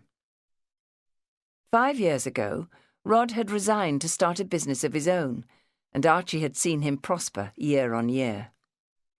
He admired what Rod had achieved, but felt he'd done well for himself too. He was interested in fine jewellery, and found he had a flair for designing it. He was holding down a job he really enjoyed. He'd started by making up his own designs, but soon he had 3 assistants working for him who did the easier jobs, and he was getting on well with Tom Bennett, his boss. He couldn't say he was enjoying a millionaire's existence, But with a comfortable house provided by the firm, servants, and a generous salary, he thought himself very comfortable. Most Europeans lived well in Johannesburg, but he could see that Rod now had a very lavish lifestyle. He'd become extravagant, was a big spender, and was generous in the extreme. "How'd you do it?" Archie asked him one day. "I work for myself," he said, "while you are on a set salary. You're good at design, and your work makes a profit for your firm, but they retain most of that." Archie wasn't sure he was right. He and Rod had friends in common. What about Alec Worthing and Tom Kendrick? They aren't self-employed, but suddenly they seem to have money to throw at the wall too. Rod laughed. "They do a few jobs for me on the side. Moonlighting, you know." Archie thought of all the luxury goods he could have if he earned more money. He could buy a house in England, go home to see his girls as often as he wanted, and treat them to anything they asked for, even go round the world. He asked, half seriously, "Do you have work you could push my way?" "Do you mean that? I mean, are you really prepared to work for me?" "Yes, of course." Rod and his friends still seemed to have plenty of leisure. "Why not?" "I'd have to be able to trust you." "Of course you can. You've known me long enough. What would you want me to do?" "Oh," he remembered. "I've signed a contract to say I won't design jewellery for anyone else." Rod's bright blue eyes were staring into his. "That's exactly what I would want. That's what you're good at." "Then I'd have to resign and work full-time for you." Rod smiled. "Would you need to tell Gordon and Mail? I mean, you can work in your own home and bring your designs here when you come for a drink. You'd have no reason to alter your routine in the slightest. How would they know?" Archie said, "Every designer develops a style of his own. You must know that. I like your style. It's modern, but I don't see it as being recognisably yours. There's lots of similar stuff about." "Well, thank you." Archie felt a bit miffed. "Come off it, Archie. Your stuff is popular, sells well, everybody likes it. It's what I'm looking for." That mollified him. "I've played it straight and honest up to now. I thought you did too." "Mostly I do," Archie said warily. "Dare I ask what you occasionally do that might not be dead straight?" Rod laughed easily. "Well, I have been known to heat gemstones." Archie understood exactly why he did that. It was a practice that was forbidden, because genuine gemstones occurred naturally in rock and were sold as a raw material. However, jewellers had been illicitly heating them since medieval times, as that reduced small flaws in rubies and diamonds and made them shine more brilliantly, therefore increasing their value. "All right. I'll do the odd job for you as long as it isn't illegal. What exactly do you have in mind?" He started by designing a few necklaces. He had to make them up at work to see how they turned out, but then he melted the gold down again and returned it to stock. Rod had them made up in his own workshop using top-quality gemstones, and they sold for premium prices. "Excellent," Rod said. "I also want to make jewellery for the mid-market, so I need designs to sell at relatively low prices, earrings, rings and necklaces. They must be simple and easy to make and weigh next to nothing. I'll have lots of copies made." Archie sometimes saw these designs displayed in shop windows. He thought he was paid handsomely, and the extra cash was giving him almost everything he wanted. But there was one thing he lacked, and that was a soulmate to share his good fortune. It had taken him a long time to get over Greta's death, and he found being a widower lonely. He sought the company of women when he could, and had had several short liaisons, but none that had stood the test of time. He wanted another wife, an enduring partnership. He knew the business connection was drawing him more frequently into the glittering group that surrounded Rod. It had taken him time to realise that none were just friends. Like him, they all had a business connection. They were Rod's trusted allies, and he was always organising something. Weekend trips away to a wildlife park, or boating on some lake or river. He regularly gave parties at his home, or hosted lunches and dinners at restaurants. Archie joined in and was enjoying life. One Sunday, Rod invited him to a buffet lunch to be held round his own swimming pool. It was there that Archie saw Marion Collard for the first time. She had a striking face and was slim, with an attractive tan and a relaxed manner. He thought she looked wonderful in her scarlet swimsuit and immediately took to her. She seemed to know a lot about diamonds, and she drank quite a lot, but she swam and danced like an athlete. He thought she must be younger than he was, but found it difficult to guess her age. He didn't like to ask her outright, so when she left to get dressed, he asked Rod. He laughed. Her age is her big secret. She doesn't tell anybody. She returned in a red dress that had a quiet elegance about it, but Archie was not pleased when he noticed she wore a wedding ring. "I see you're married," he said. "Not any more. My husband, Graham, died of cancer 4 years ago," she told him. How awful. Archie knew it took a long time to get over things like that. He told her about Greta, his own wife, and the twin daughters he rarely saw. One of them, Connie, is hoping to be married in a few months. The party went on until dusk, and he monopolised her company all day. When the gathering was breaking up, he said, "Can I drive you home?" "Thank you," she said, "but I have my car and driver here. Can I offer you a lift? We've been given quite a lot to drink." "Yes, but I'm getting hungry. I was thinking going to a little restaurant I know." Archie took a deep breath. "I'd like you to come with me." She smiled. "Even better. There's plenty of food at my place. Why don't you leave your car here and take potluck with me?" He didn't need persuading. It was Rod who told Archie later that Marion had risen in the jewellery trade to become an expert at valuing gemstones, especially diamonds, and that she was also doing occasional jobs on the side for him. Archie could see from her elegant grooming that she spent a good part of her income in clothes shops and beauty parlours. Rod's business was burgeoning. "I'm thinking of setting up a small offshoot in England," he told everybody. "It seems the right time." Archie could guess why. Diamond prices, like everything else, had dipped in the worldwide depression, but now, in the mid-1930s, they were one of the few luxury items rising in value. "I think we can thank Hitler for that," Rod said. Like all expatriates, he was very interested in the news from home. "Diamonds are valuable enough and small enough to hide in a person's clothes, should he need to get away in a hurry."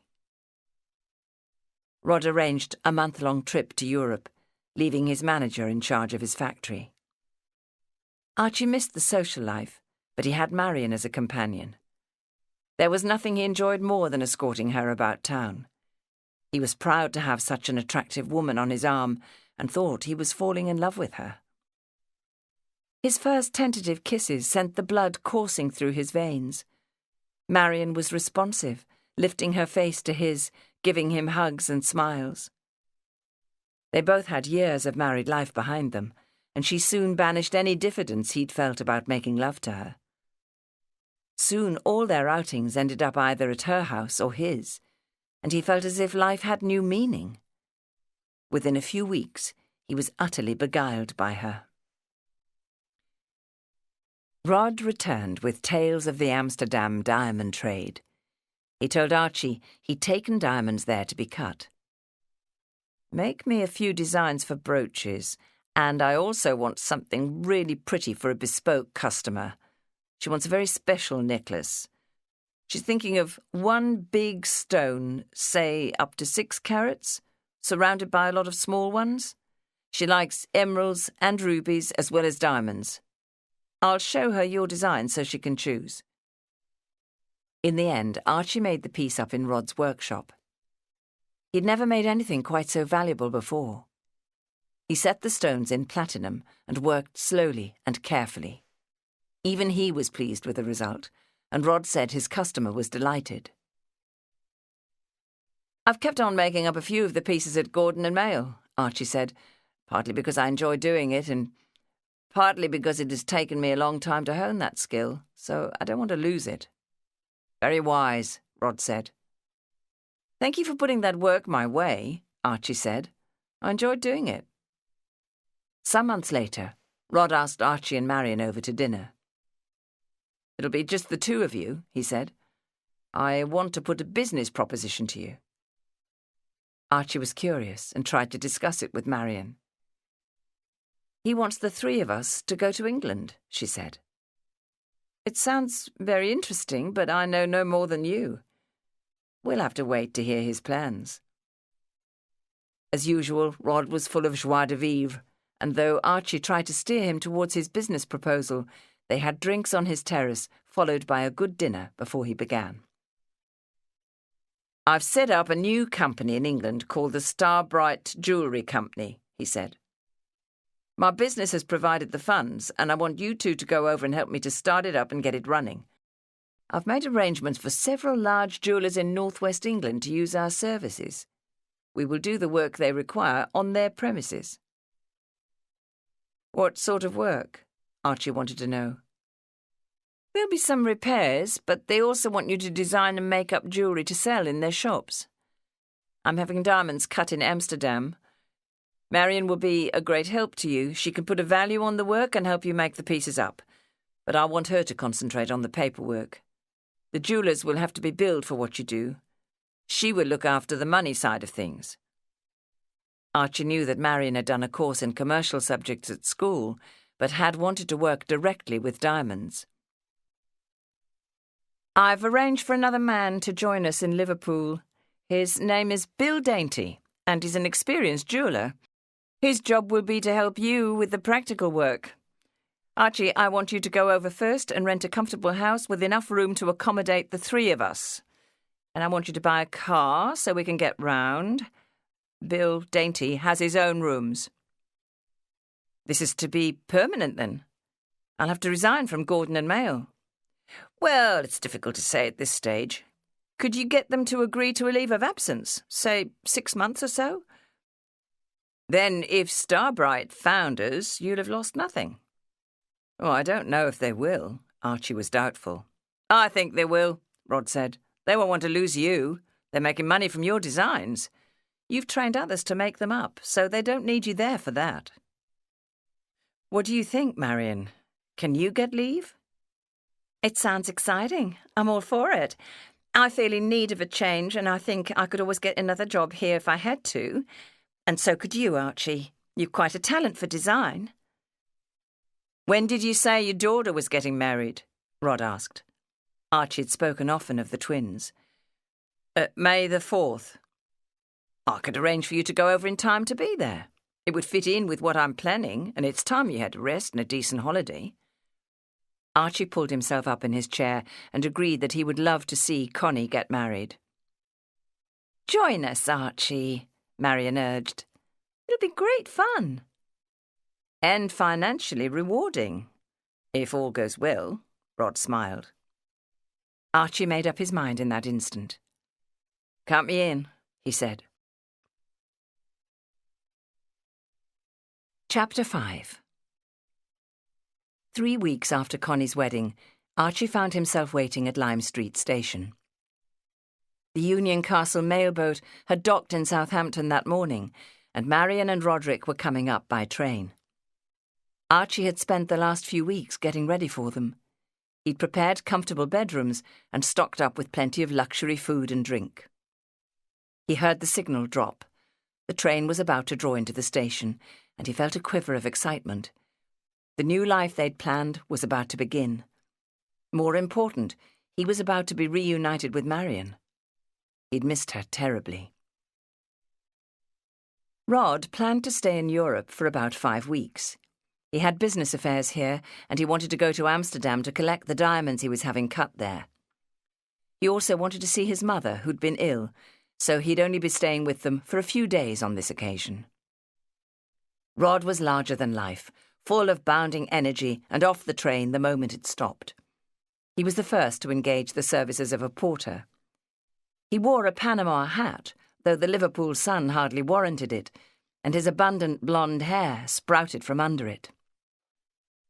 Archie was watching for Marion, but Rod drew him into an enthusiastic bear hug and was patting his back. "Hello! How are you? Good to see you. Has everything gone according to plan?" "Yes, everything's organised," he said, and looked round in time to see Marion step down from the carriage, smiling at him and looking wonderful. He took her in his arms and kissed her. "Marvellous to see you again." Rod took charge of everything as he always did. "So where have you parked the car? Will we get all this baggage of Marion's into it?" She had a trunk as well as several cases. "I doubt it." Before Archie realised what he was doing, Rod had summoned a taxi and asked for the luggage to be loaded into that. "It can follow us," he said. He opened the car door for Marion and ushered her into the front seat. He himself climbed into the back and didn't stop talking all the way to the house. "You've done well," he told Archie, "in a good-sized plot so the neighbours aren't too close, and it's well back from the road." "You said pick a quiet spot." "Yes, you have." He approved of what he saw inside, too. "You haven't hired any help." They were all used to domestic servants in South Africa. "You said not to, but I thought perhaps a cleaner." "No, better not. They can get curious and poke around." Rod had also suggested they eat mainly at home rather than become regulars at the local hotels and restaurants. Archie helped Marion carry her suitcases upstairs. "There are 4 bedrooms," he said, "and they're all doubles. This is mine." He flung open a door. "And I'm hoping you'll share it with me. There are 2 wardrobes here. I chose it because of that." Marion cast a cursory glance round. "Let me see the others. Rod expects us to have a room each. I'll accept an invitation to join you in that bed from time to time, but for now I'll settle for this room." She dropped the suitcase she'd brought up onto the bed. Archie was disappointed. Rod understood that Marion was his girlfriend. "I'd expected. This is our new life, after all." "Perhaps later, when Rod has gone? Is there a decent room for him?" "Yes, with a big bay window at the front." Archie had known that once Marion and Rod joined him, he'd be kept busy. Rod moved a chair to the hall table and opened a file on it. For the next hour, he commandeered the telephone, and his voice could be heard all over the house, making appointments for them. When he'd finished, he said, "I must tell you about one special jeweller who is something of a friend. You like him? He's helped me get this group together and organise things. If you have problems when I've gone, he'll help you deal with them. He's anxious to meet you and has invited us all round to his place for something to eat and a chat. But I've rung him and is a bit tied up at the moment. It seems his family lives in Wales, but his wife and youngest son are in Liverpool, staying at his flat at the moment. We need to put off meeting him until they've gone back home." Archie had foreseen that it might fall to his lot to put a meal on the table on the first night. They wouldn't feel like going out after travelling all day. He'd been fending for himself over the last few weeks and felt he could cope with the English domestic routine. "There'll be an extra person for dinner tonight," Rod informed him. "I've asked Bill Dainty to come round to meet you and Marion." Archie was glad he'd bought a leg of lamb for their first meal. He lit the oven and put the joint in with some potatoes to roast, then went upstairs to see if Marion would help with the cooking, but she was sprawled on her bed and seemed to be asleep.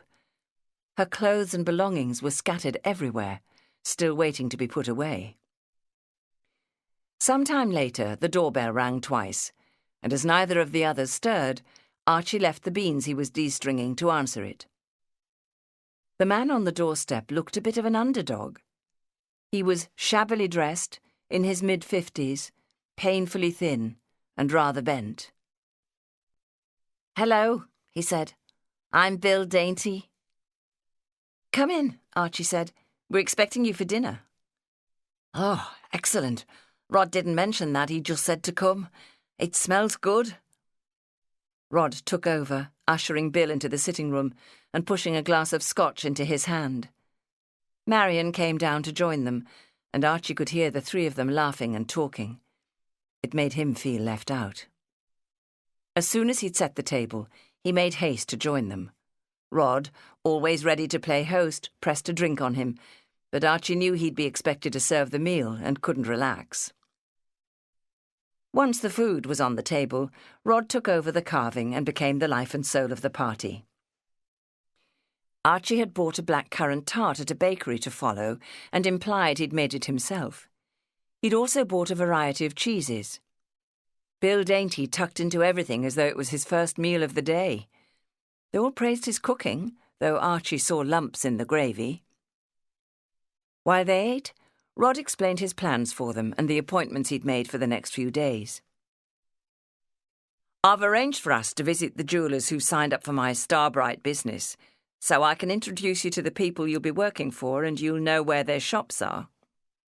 They need to know you and you need to know them. I hope they'll show you the stock they want you to work on, but in any case you'll have to go back to do it when I've gone." He produced a list of shops and open maps across the tablecloth. "You'll need to write down directions, Marion, so you'll have no trouble finding them again." "What sort of work have you arranged for us?" Bill asked. "There could be a few repairs and some polishing up. It'll be well within your capabilities." "I'm sure," he said dryly. He looked in poor health, his face grey and his hair sparse and thin, but he had a good sense of humour and seemed to get on well with Rod. "And for me?" Archie asked. "Oh, the same, of course. You'll have to help with the general work as well. I'll fix up the bespoke stuff later." At midnight, the party was broken up when Bill said it was time he went. It was raining, so he put on a yellow oilskin cape and prepared to cycle home. "We'll pick you up at 10, Rod told him, opening the front door. "OK, but don't come to the house where I have rooms," Bill said. "I'll be waiting at the end of the road." Rod headed straight upstairs to bed, which didn't please Archie because the table was still laden with leftover food and dirty dishes, but Marion helped him get things under control. "Having no domestic help isn't going to be easy on us," she said. "It's asking too much. We'll eat out from time to time, once Rod goes away." "Come to my bed," he invited as they went upstairs. After all these weeks away, he needed her presence. "Oh, I'm whacked, Archie," she said. "Not tonight." The next morning, Archie muddled through making breakfast for Rod and Marion, but he didn't like the way they chatted at the table while he did it. Rod decided to take over the driving. They picked up Bill Dainty and drove through the tunnel under the Mersey. It had only been opened last year, and they thought it amazing. He took them to a jeweller's shop in Birkenhead and introduced them to the owner, who unlocked his workroom and ushered them inside. "This is where I do repairs," he said. "You'll find everything you need here." Rod said, "Let's see what you've got for us." The jeweller brought out a box containing a mixture of rings, bracelets, necklaces, brooches, and earrings. The others set about examining them. Archie looked them over, feeling uneasy. This wasn't the sort of stock he'd expected. He was surprised, because Rod usually dealt in high-quality goods. "Not top of the market," he said. Marion said, "Normal stock for a shop like this?" "It's not all in for repair?" Archie asked. "No," they told him. "But it is all second-hand?" "Of course." Bill Dainty looked at him in surprise. "It's the usual stuff." "What do you want us to do with it?" Archie asked. "Polish it up, make it all look like new," Marion said. "No girl wants to think a stranger has worn her engagement ring before her, so there's practically no second-hand market." Archie knew that was true. He also knew it was impossible to sell second-hand rings as new ones. "Right," Rod said. "We'll move on then." They said goodbye to the owner. "Marion will phone you to let you know when the boys will come and do the work," he said. Back in the car, he went on. There are 2 shops in Chester I want to take you to, and others in Nantwich and Warrington. Tomorrow we'll do Southport and Ormskirk. I'm not going to have time to introduce you to all the contacts on my list now, but there'll be plenty of work you can start on. As I've said, my mother is ill, and I want to spend a couple of nights with her in St Helens before I go to Amsterdam. When I come back, I'll have time to take you round the rest of the shops I've signed up. Wouldn't your mother like to go back to Johannesburg with you for a holiday? Marion asked. While she and Rod discussed that, Archie sat on the back seat with Bill Dainty, musing on the collection of jewellery he'd just seen. He'd worked in the trade long enough to think he knew it inside out.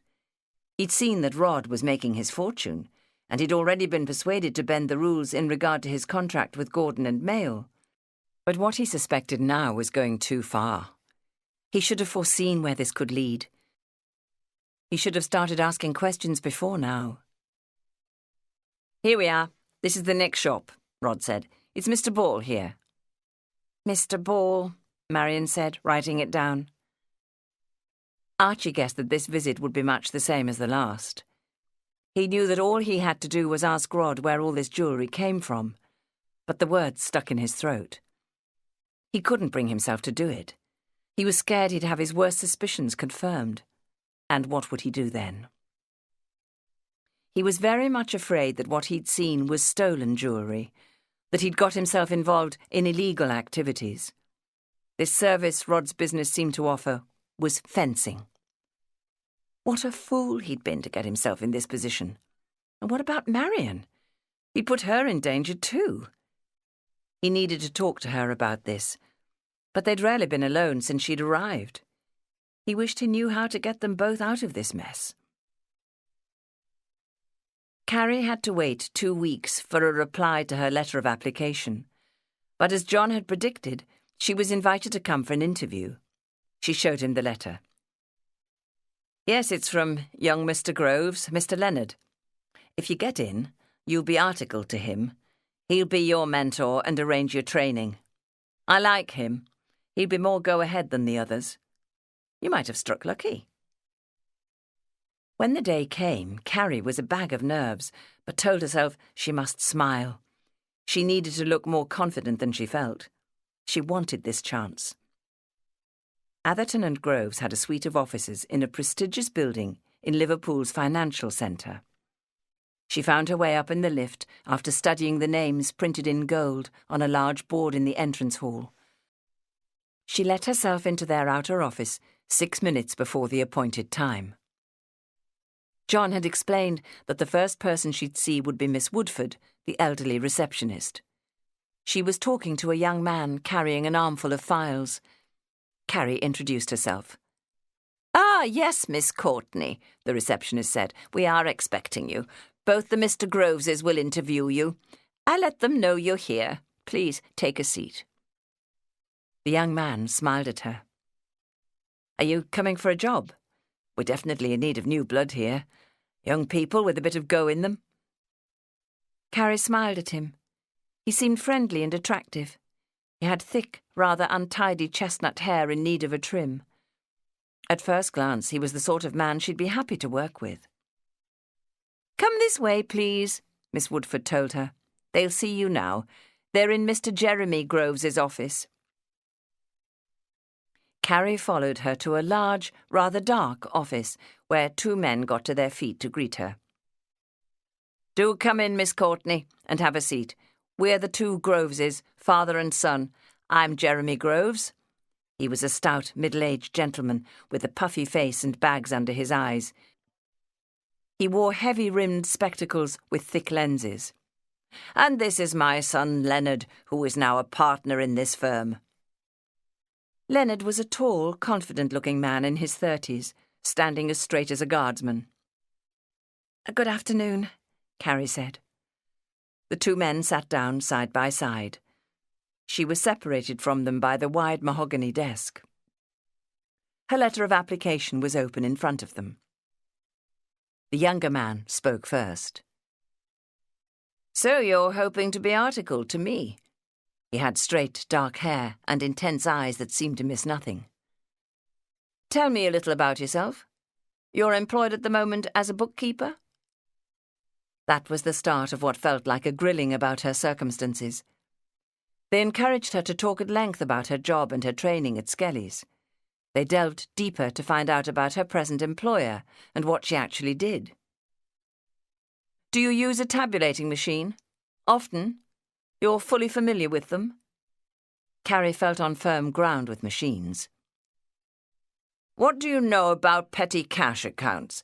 Tell me about the sorts of day books you're familiar with."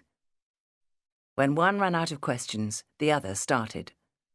All the time she was struggling to answer, she could feel two sets of eyes searching her face. She hardly had time to think. "How far do you go with your bookkeeping? Can you manage an account up to the trial balance stage?" They went on to discuss profit and loss accounts and almost lost her. Carrie was glad when they moved on to her interests and how she spent her spare time. She talked about tennis and was able to list cycling and music, thanks to Connie's enthusiasms. They asked about her friends and her family, and whether her father would be willing and able to fund her training. "I haven't yet asked him," she said, "but I think he'd be able to." She told them she had an identical twin, and they asked if she was a bookkeeper too. No, she preferred to do secretarial work and has a job with the council. She told them she knew John Bradshaw, one of the articled clerks, because he was her sister's boyfriend, and that he'd advised her to apply. John had reminded her that on no account must she tell them he was her brother-in-law. "Ah, John Bradshaw, a capable young man," Mr. Groves Jr. said. "He's articled to my father. He told me that this was a good place to work." "We'd like Mr. Atherton to meet you," the younger man said. "I'll just see if he's free." He pulled the telephone on the desk towards him and spoke into it. His father leaned back in his chair to rest. The puffy eyes were lost in thought. Carrie was relieved to have a break and looked round. In this office she felt she'd stepped back in time. The furniture was dark and heavy. Oil paintings in ornate gilt frames almost covered the walls. All were of senior-looking executives dressed in formal suits, waistcoats and ties, like Mr. Groves. She thought they could be retired members of the firm. Everything seemed very old-fashioned and bore little resemblance to the modern office where she currently worked. Moments later, the door flew open, and in strode a much older man with a bald and shiny head. The puffy eyes opened. "Ah, this is Mr. Atherton, our senior partner. We all like to see and discuss any new entrant to the firm." He meant vet them, Carrie thought, and the grilling started again, covering some of the same ground. She told them about being brought up by her maiden aunts because her father had been abroad. Like everybody else, they were interested to hear that he'd worked in the gold mines of South Africa, and they gleaned from her every last detail she knew about what he did. Carrie had noticed that for those who spent their lives in the centre of dusty old Liverpool, the thought of living abroad and working in a gold mine seemed wildly exotic and adventurous. Young Mr. Groves came back to her first. "Are you happy in your present job?" "Yes," she said, "but I would like to progress, learn more about accounting, do more interesting work." "Should I decide to take you on," he said, "you would have to sign a contract of articles of clerkship. That means 5 years of study." They all smiled at her benevolently. "I'll think it over and let you know." Old Mr. Groves said, "Thank you for coming. I'll ring for someone to show you out." Carrie stood up, feeling dazed as well as exhausted. The interview was at an end, but it had taken more than 2.5 hours. The young man she'd seen earlier with the receptionist came. She followed him down corridors to the outer door, which he held open for her. His brown eyes blazed with golden sparks as they looked straight into hers. She felt a huge tug of attraction. "When do you start?" he asked. She blinked at him. "You did get the job." Young Mr. Groves is going to write and let me know," she told him, "when he's made up his mind." "He'd be a fool not to take you on." Carrie sauntered to the tram stop. She had another reason now to want to move to Atherton and Groves. Chapter 6. As her father had a telephone in his new house, Carrie rang him the next day. "When would be a good time for me to come to see you? There's something I need to tell you. Ask you, I mean." "Oh, what? Is something the matter?" "No, Dad, I can't talk about it on the phone. Would it be okay if I came on Sunday?" Yes. Better bring your aunts to tea, or Prue will complain she's being left out. Unless, of course, you want to keep them in the dark." No, I've talked about it to them. We'll come round about 3 then. Thank you." When Carrie told Aunt Prue of the invitation, she immediately jumped to the wrong conclusion. "Archie is probably going to announce that he intends to marry." "No," Carrie said. "I need to ask him to pay for me to be articled." Sunday turned out to be such a sunny day that Prue got out her street map and they walked to Allerton. Marion let them in, wearing her diamonds again, and looking every inch the lady of the house. The sitting room now appeared comfortable and elegant. Tasteful lamps and ornaments had been added to the decor. The tea trolley was laden as before. Carrie thought everybody else seemed more relaxed, but she felt on edge. She wasn't sure that her father would be willing to pay out a considerable sum on her behalf. "So, what did you want to discuss with me?" Archie asked, beaming at her as he filled a plate with cake. I'd like to have more training," she said. "Become a chartered accountant. It takes 5 years. "Good Lord. Would you do that at night school?"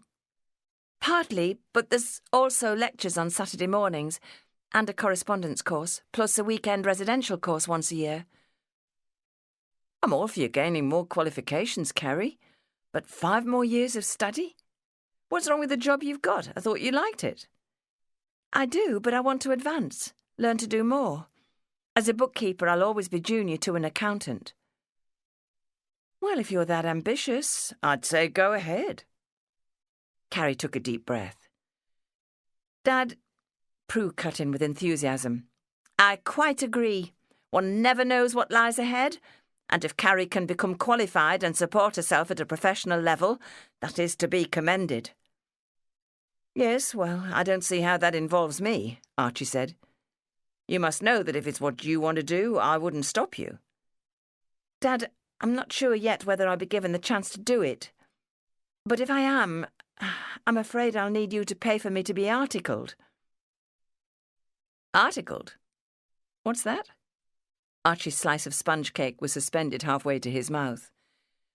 "A sort of apprenticeship. I'll have to sign a 5-year contract of articles of clerkship, and I'll need you to support me." "Good God! I thought I got you off my hands." But he was smiling at her, and she knew he was half joking. "How much will that cost?" "Quite a lot, I'm afraid. But most will be returned to me in monthly payments as pocket money." "Pocket money? That makes it sound as though you'll be working unpaid for 5 years. You're earning a wage now with annual increments. Do you really want to go back to that?" "She does," Aunt Maud said. "She'll have long hours of study and miss out on a lot of fun, but won't it be worthwhile in the long run?" "Of course it will," Prue said. "You gave Connie money to get married. It's only fair you do this for Carrie." "It's not just the money, for heaven's sake, Carrie. By next year, you'll want to get married as well." "I won't be allowed to, Dad. You know married women aren't allowed to work." "Then why put yourself in that position now? Won't you want to do what Connie has done? Isn't marriage and motherhood what every woman wants?" "There are other things in life, Dad. Anyway, nobody is trying to rush me to the altar." It hurt to point that out, but it was true. "If no would-be husband presents himself," Prue agreed primly, "as happened to Maud and me, then wouldn't Carrie be in a much better position in life if she did this?" "She's not even 20, for God's sake, and a good-looking girl. She's got everything ahead of her." Archie had gone red in the face. "Half the men of your generation were killed off in the war. That's why you and Maud didn't find husbands. It's different now." It's what I want, Dad, Carrie said quietly. It's what John did, and you rated him good husband material because of it. He turned on her. Did he put you up to this? She ignored that. I might not even be given the chance to do it. I've had an interview with an accountant, but he's yet to decide whether he'll take me on. This isn't coming at a good time for you, Maud said sympathetically to Archie. Not when you are still looking for a job. We know you have all the expense of setting up a new home and settling in a different country. Marion smiled at Carrie, then turned to Archie and patted his arm affectionately. Darling, you know you should do it, she said quietly. It's your duty as a father and only fair, after all. Every eye turned on Archie. He smiled. Of course it is. All right, Carrie, if you can persuade this man to take you on, I will do my duty. Ah, thank you, Dad. She leapt across the room to kiss him, but she knew she owed gratitude to Marion too. She wished Dad would marry her. She couldn't remember her mother and would welcome a stepmother. Archie had worried for days. Marion had not come to his bed, and worse, she and Rod seemed on friendlier terms than he remembered. Several times he heard them discussing the system Rod wanted her to use to keep records of the work they were going to do, but he found it difficult to understand all the details. At least in the mornings, Marion helped him decide what food must be bought to provide meals for the next 24 hours, and it was she who got Rod to stop outside the shops they needed to go to. Usually they left Rod reading the newspaper in the car, and Marion and Archie would go into the shop. Those pork chops look nice, she'd suggest. You know how to cook them, and perhaps we should get some steak for tomorrow? One day Billy Dainty wasn't waiting at the end of his street when they stopped to pick him up. What a bind, Rod said. Archie, could you try and find him? I think he lives at number 47, Marion added. Archie looked down the street of small terraced houses. He knew he was in an area of Toxteth known as the Welsh Streets. His mother had had relatives living here once. It had been designed by a distinguished Welsh architect and built by Welsh builders in the 1870s, and had been largely populated by Welsh families who'd come to Liverpool to find work. The knocker on the door of number 47 was hanging loose, but was still usable. The place looked dirty and run down. The landlady came to the door wearing a soiled pinafore. Yes, she said. Bill Dainty has a room upstairs, but I don't think he's up yet. At that moment, Archie saw him clattering down the bare boards of the staircase. He was half-dressed, with a greyish towel over his shoulder and a piece of soap in his hand. He looked bleary-eyed, as though he had a hangover. Sorry, he said. Had a bad night. Archie felt sorry for him. Go back to bed, he told him. We're only going to go round the jewellery shops where we later return to work. I can't see it matters if they don't meet you now. No, I've got to keep this job. Hang on a moment. I'll just rinse my face and get more clothes on. Don't worry. I'll tell Rod you're ill. No, I'm coming. Really, I am. OK. As fast as you can, then. Bill disappeared in the direction of the kitchen sink. Archie assumed there was no bathroom in the house. After his years in South Africa, this standard of living made him wince. He didn't want to see any more and walked slowly back to the car. Bill isn't well. He's overslept, but he's coming now, he reported. Rod was bristling with impatience. Oh, I hoped he'd be more reliable than this. Give him 5 minutes, Marion said, stretching lazily in the front seat. Bill came jogging towards them, but had made no effort to comb his hair. Sorry, boss, he panted. Me alarm clock didn't go off. Rod was pursing his lips. Buy another, he said. You've got to keep to time. We can't be waiting around for you. I'm very sorry about this. It won't happen again. He was coughing so much, Marion handed him one of the cough sweets she kept in her elegant lizard skin handbag. Archie thought he looked pathetic. But, like him, Bill wasn't expected to contribute much to the rounds they did. Once they returned home in the late afternoon, Marion would make a cup of tea for them all, and when Archie got up to prepare the dinner, she and Rod would drain the teapot and then carry on with a stronger drink. Archie was finding the days long and exhausting. Rod always wanted to stay up late, while Archie felt dead dog-tired by 11 o'clock. He hated going to bed, leaving them talking and laughing, but he had to do it or fall asleep in the chair. He'd hear them come up together very much later and have the awful fear that Marion was going to Rod's room.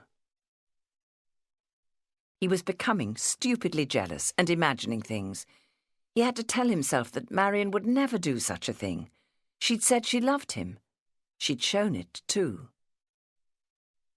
Today was the day Rod had arranged to go off and see his mother, and for Archie it had been a long time coming.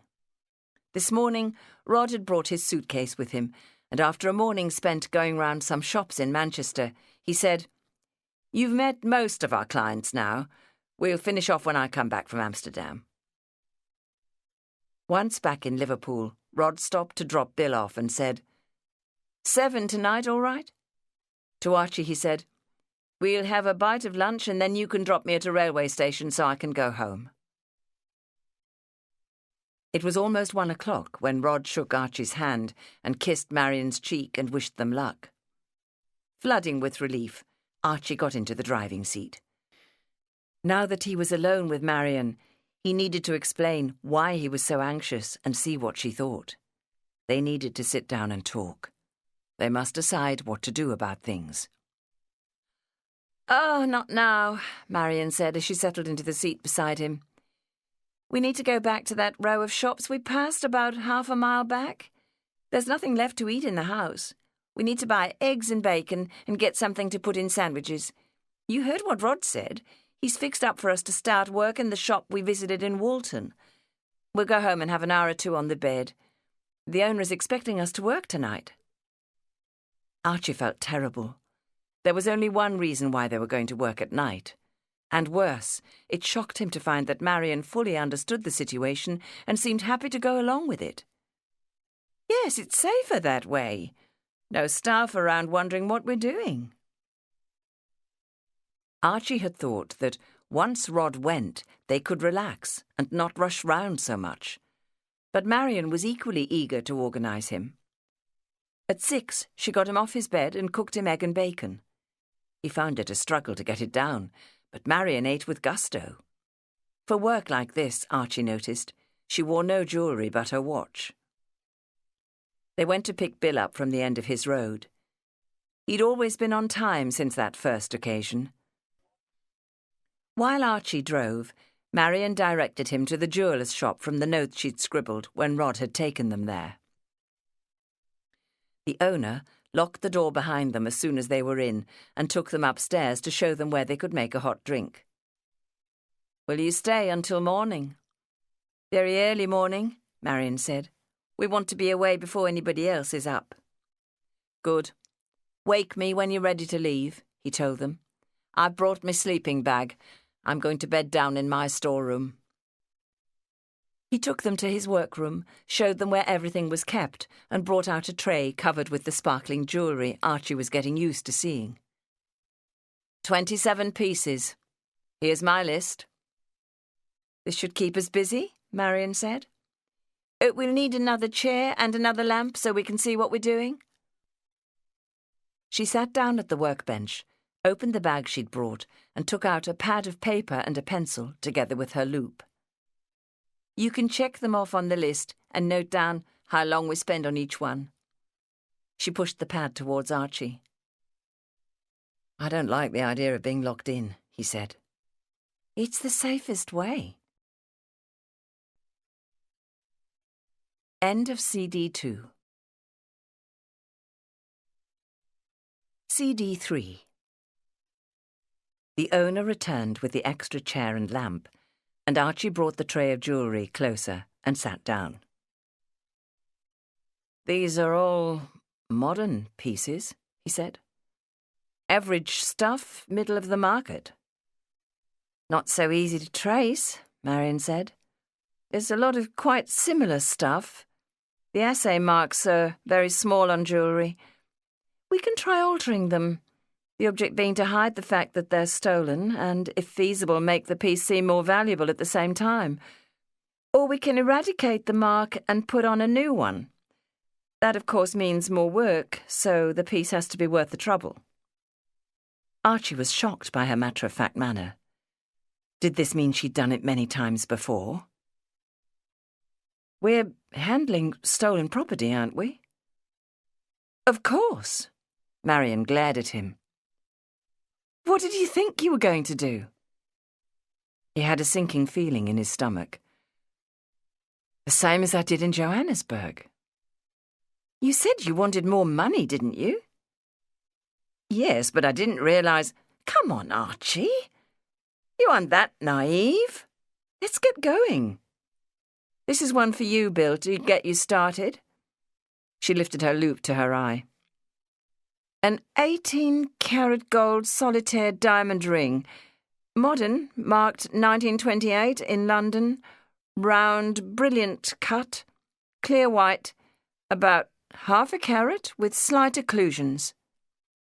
Archie was a bag of nerves. He'd known Rod for over 20 years and had seen he was making his fortune.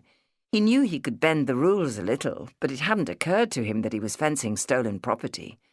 That was a criminal offence, and now Archie himself was up to his neck in the thick of it. What a fool he'd been. Have you written that down? Marion wanted to know. We've got to bill this fellow when we've done his work. Archie was all thumbs and had to ask her to repeat what she'd said. She'd given the ring to Bill. Now she snatched it back, adding, Eradicate the assay mark. She picked up another ring. I hope you're good at this, Archie, she said. I've never tried. Well, you'll have plenty of practice now. We send it all to the assay office in Chester or Birmingham and they have to believe it's newly made. So you need to do a perfect job every time. Archie felt sick. If I don't? Then you'll have to take the stone out, melt the gold down and start again. That week, Carrie received a letter telling her that Mr. Leonard Groves was offering to take her on as an articled clerk. She was thrilled. He urged her to discuss the matter with her father and bring him to another meeting. A draft of the contract was enclosed, together with a document setting out the conditions, and she was asked to write a letter of acceptance. It took time, more correspondence, and several appointments to settle the matter, and Mr. Groves did point out that written into her contract was the proviso that she must not marry whilst she was in training. Each time she went to the office, she looked out for the attractive young man who'd been so friendly, but she didn't see him again. At last the contract was signed, and she had a date to start at Atherton and Groves. The first morning, Miss Woodford said, Young Mr. Groves will not be in the office this morning, so his father will have a word with you to start you off. Carrie was ushered into his presence, and he levered his bulk out of his chair to greet her. I'm pleased to welcome you to our firm, he told her, in his slow, pedantic manner, and to tell you a little bit about it. Atherton and Groves is a partnership of professional accountants. The senior members are all chartered accountants, and my son Leonard will oversee your training to become one. But you will also find certified accountants and cost and works accountants working here as well. We act as accountants to a large number of small local businesses and as auditors to larger companies, both public and private, who employ their own accountants. All limited companies have by law to be registered at Companies House and file their audited accounts annually. Their taxes are based on those figures. Some of the work is done in our office, but it is usual for a team to visit the client's premises and work there. I've asked one of our managers, Mr. Hetherington, to start you off. He will control the work you're given and answer your queries. We ask you to be flexible, tackle whatever job you're given, and apply yourself to your studies. As you've already had some training and 3 years' experience of bookkeeping, you may find some of the work familiar to you, but do ask for help when you need it.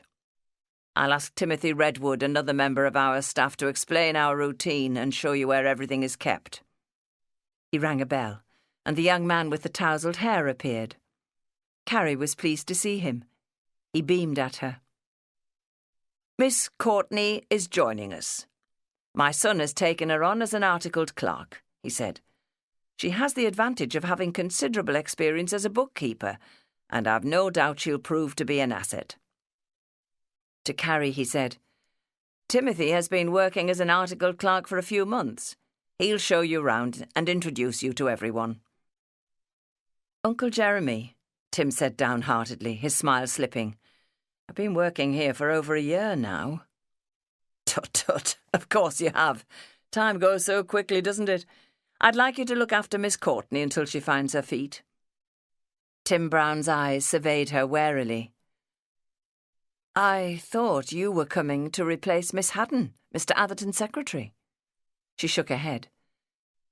"No, Timothy, as I said, she's a fellow articled clerk." Mr. Grove smiled at Carrie.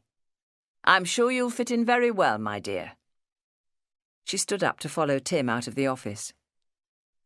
"I can't believe it," he said as soon as the door closed behind them. "A girl like you, articled to Len? Whose idea was that?" "Mine, of course," she said. Carrie was afraid she'd been wrong about Timothy Redwood. He was the opposite of friendly this morning. He eyed her wild hair. "But you look like a schoolgirl who'd be more at home on the hockey field than in an audit office. I don't suppose anybody'll take you seriously." She was shocked. They met John in the corridor outside his office. "Hello, Carrie. Welcome to the firm. I'm glad I caught you. I was going to take you out for a bite of lunch on your first day, but I'm being sent out of the office today. All the best."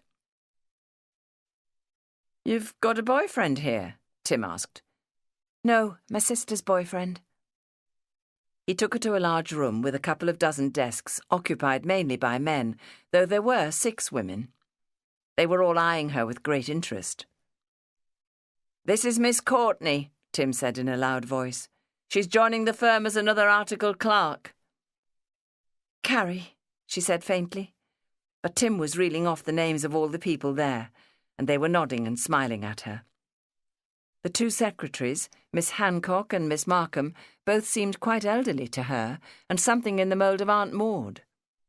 There were 4 younger women, 2 comptometer operators, Phoebe and Ruth, and 2 typists. "I'll have a desk brought up for you," Tim said. "But first I'll introduce you to your manager. His office is over here." Mr. Hetherington was 30-ish, tall and good-looking. Carrie found him both patient and kind.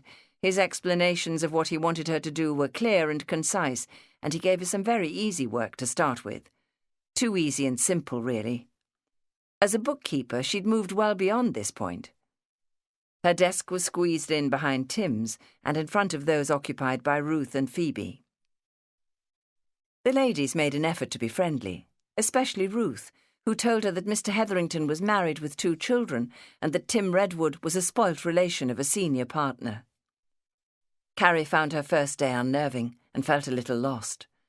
Some of her male colleagues came to chat her up, but not all repeated their names, and she couldn't work out who they were or what they did. Phoebe said, "You're very brave to take articles and face 5 long years of study and exams. They won't let you get married, you know." Ruth added, "We can't see the point of tying yourself down like that. Don't you want to get married?" "Well, I want to eventually, but I have no one in mind." "But you could have, long before your 5 years is up." One man did make an impression on Carrie. He came to her desk and said, "I'm Daniel Devereux." He had come-hither eyes that wouldn't leave her face and was flashily dressed. "What a bit of luck to find they've taken on a girl like you," he said. "You and I could have some good times. Are you doing anything on Saturday night?" "Yes," she said. "I'm booked up." She didn't like the look of him. He was altogether too brash. When he returned to his own desk, Phoebe came over. You haven't agreed to go out with him, have you? Danny Devereux is the office Lothario, a fast worker. When he gets you on your own, you'll be fighting him off. He's tried it on with all of us. He's no great catch either. He's a bookkeeper of 12 years' experience and always will be. Better to give him a wide berth. Carrie was summoned to see Leonard Groves, who explained that she would be given some work to do in the office, but mostly she'd be taken out as the junior member of a team of 4 clerks, all with varying amounts of experience, to work at the premises of a client. She would either help draw up the accounts of a smaller business or audit the accounts of a larger one. The members of the team would keep changing according to who was available and who had experience in the trade of the client. Many of the clients had businesses in Liverpool, but some were in the towns of South Lancashire. Carrie thought she would enjoy getting out and about instead of being stuck in the same office every day, and she hoped she'd get used to working in factories against the clatter of machinery. Her first week at Atherton and Groves passed slowly, and she started her studies by being enrolled in a correspondence course. Because she had 3 years' bookkeeping experience, she began by thinking it was easy. The first time she was taken out was to a small factory assembling bicycles. She knew nothing about bikes and nobody in the team, but they were friendly and helpful. She felt she got on well with the other members, as her bookkeeping experience meant she could work quickly and had some understanding of what she was asked to do. She went on to help audit the accounts of a chain of shoe shops and then to draw up the accounts of a factory making matches. She really enjoyed seeing how different businesses functioned. So far, all she'd seen of Tim Redwood was an occasional back view of him, hunched over his ledgers if he was at his desk. They hadn't worked together in the same team. When she saw him on her tram one morning, she said hello, but he was staring out of the window and appeared not to see her. She had to pass him to sit further down the tram, and was conscious of what felt like his unfriendly gaze on her back throughout the journey.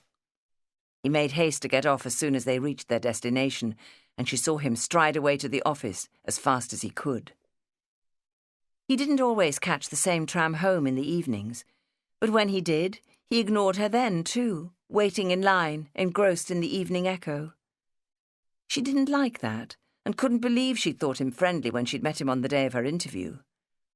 But there was still something about him that she found attractive, and she thought the other girls in the office would too.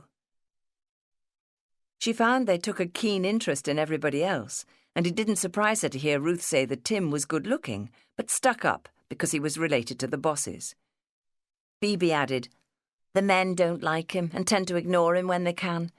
He's quite peculiar, bit of an odd fella." The first time Carrie and Tim were in the same team, they were sent to a factory making jam. Being the 2 most junior members, they were given the job of physically checking the stockrooms and counting both the ingredients ready for use and the finished product waiting to be distributed. By late afternoon, Carrie felt hot and sticky because they'd had to move cartons about to check on the different types of preserve.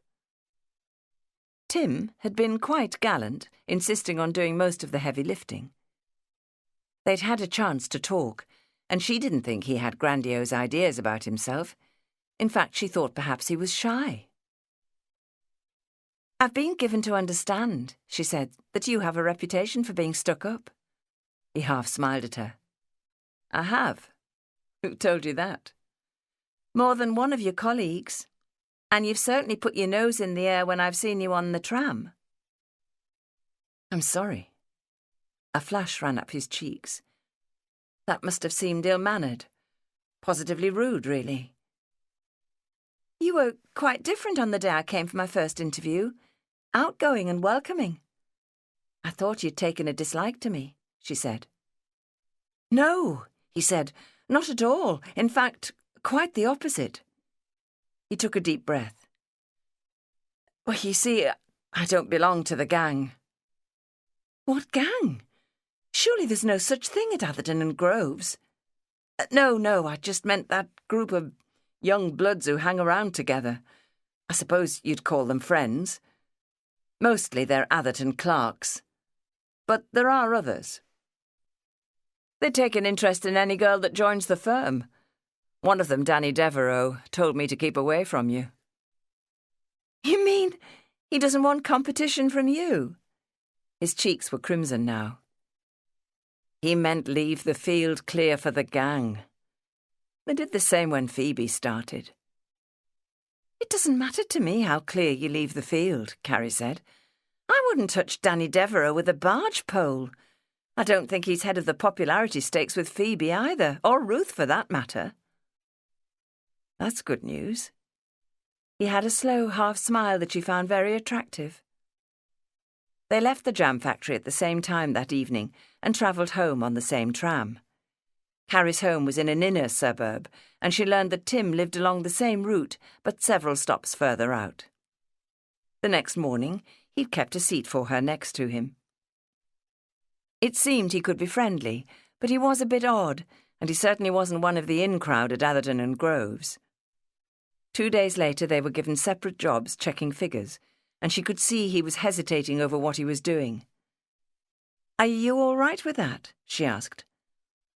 I'm not sure." She explained the point to him and saw a flush of mortification run up his cheeks. She hadn't meant to make him feel small. "I'm just beginning to realise what an advantage it is to have done bookkeeping first," she said. Danny Devereux was working nearby. "Tim isn't the brightest spark, is he?" Carrie saw Tim's cheeks darken to crimson and knew Danny had deliberately set out to belittle him. She felt sorry for him, but he turned on Danny and said, "You are so much brighter than I am, Danny. You could have been running the firm by now if only you could face exams. Such a drawback for you. A great pity." That told Carrie that Tim could give as good as he got. Chapter 7. Archie and Marion heard from Rod several times. His mother was in hospital. She'd needed an operation but was recovering. He'd managed to book passages on the Arundel Castle so he could take her to Cape Town when he went back. Things had gone well in Amsterdam, and he'd be coming to spend a couple more days with them before he left. Archie was not looking forward to that. He'd had a few weeks alone with Marion and felt very close to her. She'd encouraged his love, welcomed it. He'd been stupidly jealous to think she cared more for Rod than she did for him. He grew more passionate and thought about her all the time. Marion was perfection. He'd known in Johannesburg that he was in love with her, but now she was showing her love for him. "I do love you, Archie," she'd said, and it had lifted him to the clouds. She'd asked him to stay. She'd promised they'd leave together just as soon as they'd done the work Rod had arranged for them. Archie was determined to settle down, though he felt dissatisfied with the actual work expected of him. It was the sort of work he'd done years ago when he first started making jewellery. He'd enjoyed it then, but ever since had been trying to improve the standard of what he turned out. When Carl Fabergé had died in 1920, and there had been a flood of newspaper articles about him and many illustrated books published showing his work, Archie had been fascinated, considering him to be the greatest jeweller and goldsmith the world had known. Fabergé had altered what was considered to be fashionable in jewellery by concentrating on craftsmanship rather than relying on the beauty of large gemstones set in heavy gold. When he started making delicate brooches and Easter ornaments, he was appointed jeweller to the Tsars of Russia and went on to make his famous eggs, each one containing a minute surprise fashioned in gold. Archie greatly admired Fabergé's work and saw it as the standard for which he must strive, even if he couldn't reach it. He wanted his own reputation to be based on his craftsmanship. What Rod was providing was simple stuff that didn't use the skills he had.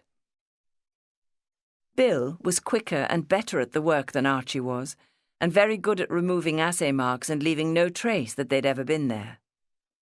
Archie could see that he'd had a lot of experience. Marion was also doing her fair share and jollying him along to work faster. Rod had signed up a large circle of jewellers to his scheme, and Marion telephoned ahead, organising where they would work. They did as much as they could at every session. Sometimes it meant working at night, when the shops were closed, and Archie knew that over the coming months they'd be travelling from shop to shop and from town to town, working a few days here and a week or so there.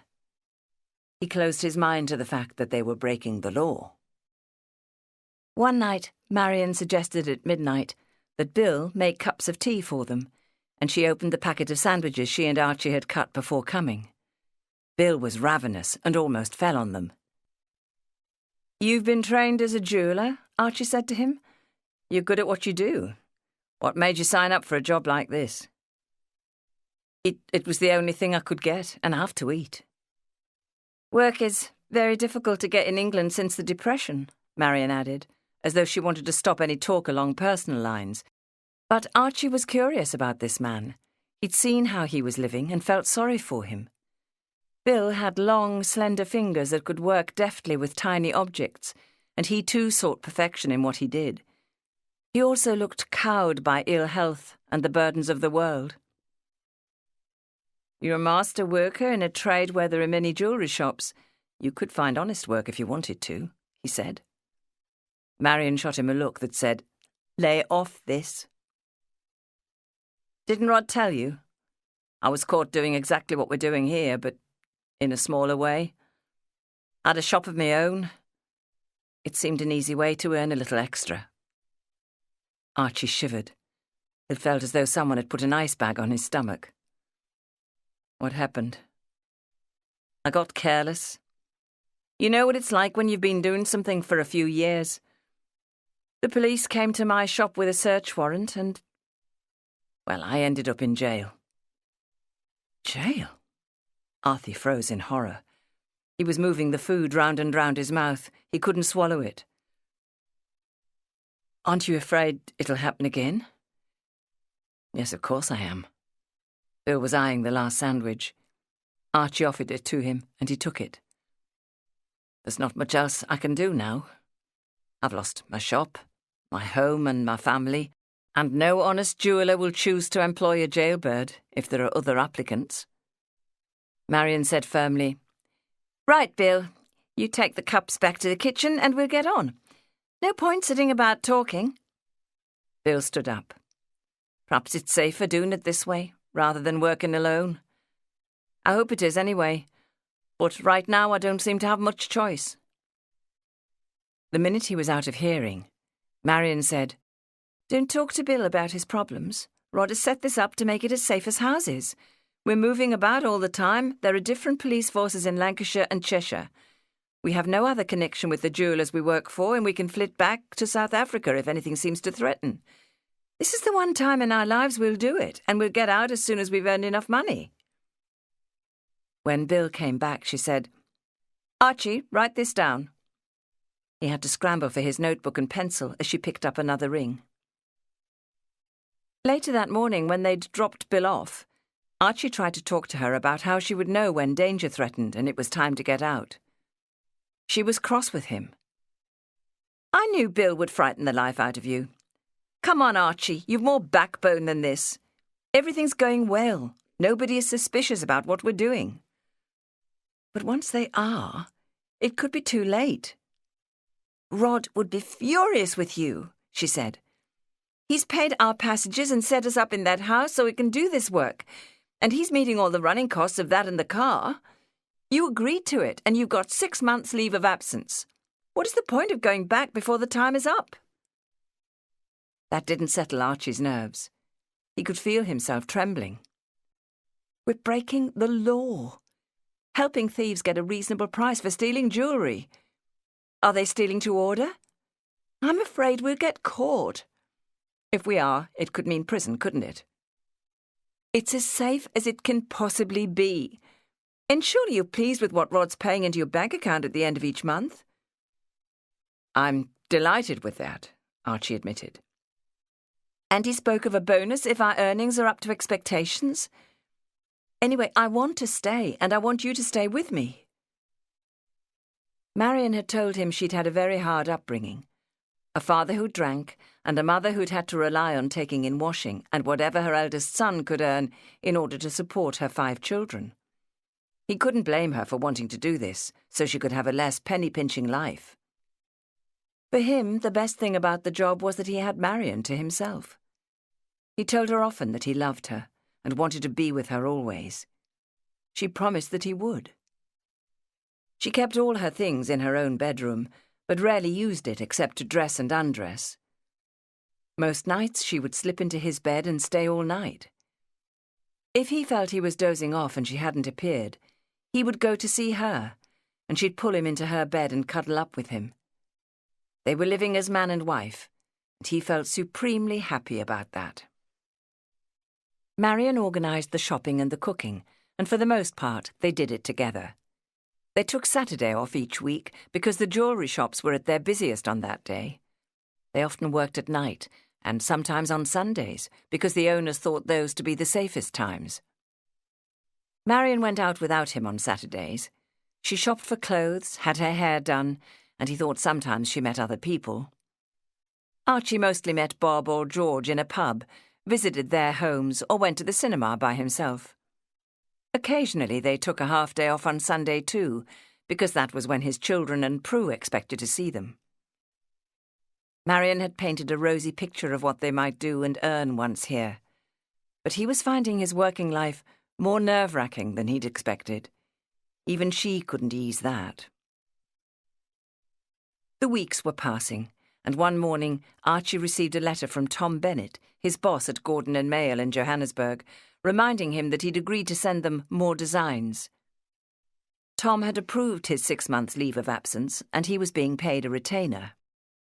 It had been on his conscience for some time that he should do something about it, but he felt he'd had little time. He'd done nothing but rush around with Marion. Now he felt there was some urgency, as he might want to go back. Life there had suited him better than it did here. Marion was working beside him on the bench, her face screwing with concentration. She was wearing a dark dress with a plain white Peter Pan collar. Last Sunday she'd worn a dress with a similar lace collar, and he thought they suited her well. Peter Pan collars were very fashionable this year. It came to him in a flash that he could design necklaces in that shape to be made in gold mesh. He pushed away the ring he'd been working on and reached for a sheet of paper. He'd drawn 6 similar designs in no time, some in mesh, almost like cloth of gold, and some made from chain. Plain, or with tiny gold pansies here and there. "I like the idea," Marion said. "They should go down well. You could do daisies as well as pansies, or put a border round the edge. But come on, let's finish these dress rings we have left and go home. I'm tired." Archie always made up his designs himself before offering them to Tom. It was the only way he could be sure they would work out, and he knew then how many hours would be needed to make each piece, so he could estimate the cost. It took him 6 attempts before he could get his collars to sit right. Each was done in a different workshop and had to be melted down again. He gave one to Marion before posting the designs off to Tom Bennett, but he continued to tinker, trying out different patterns. Tom wrote back that he was delighted and the design would go into production at once. Over the following months, his Peter Pan collar necklace became a bestseller.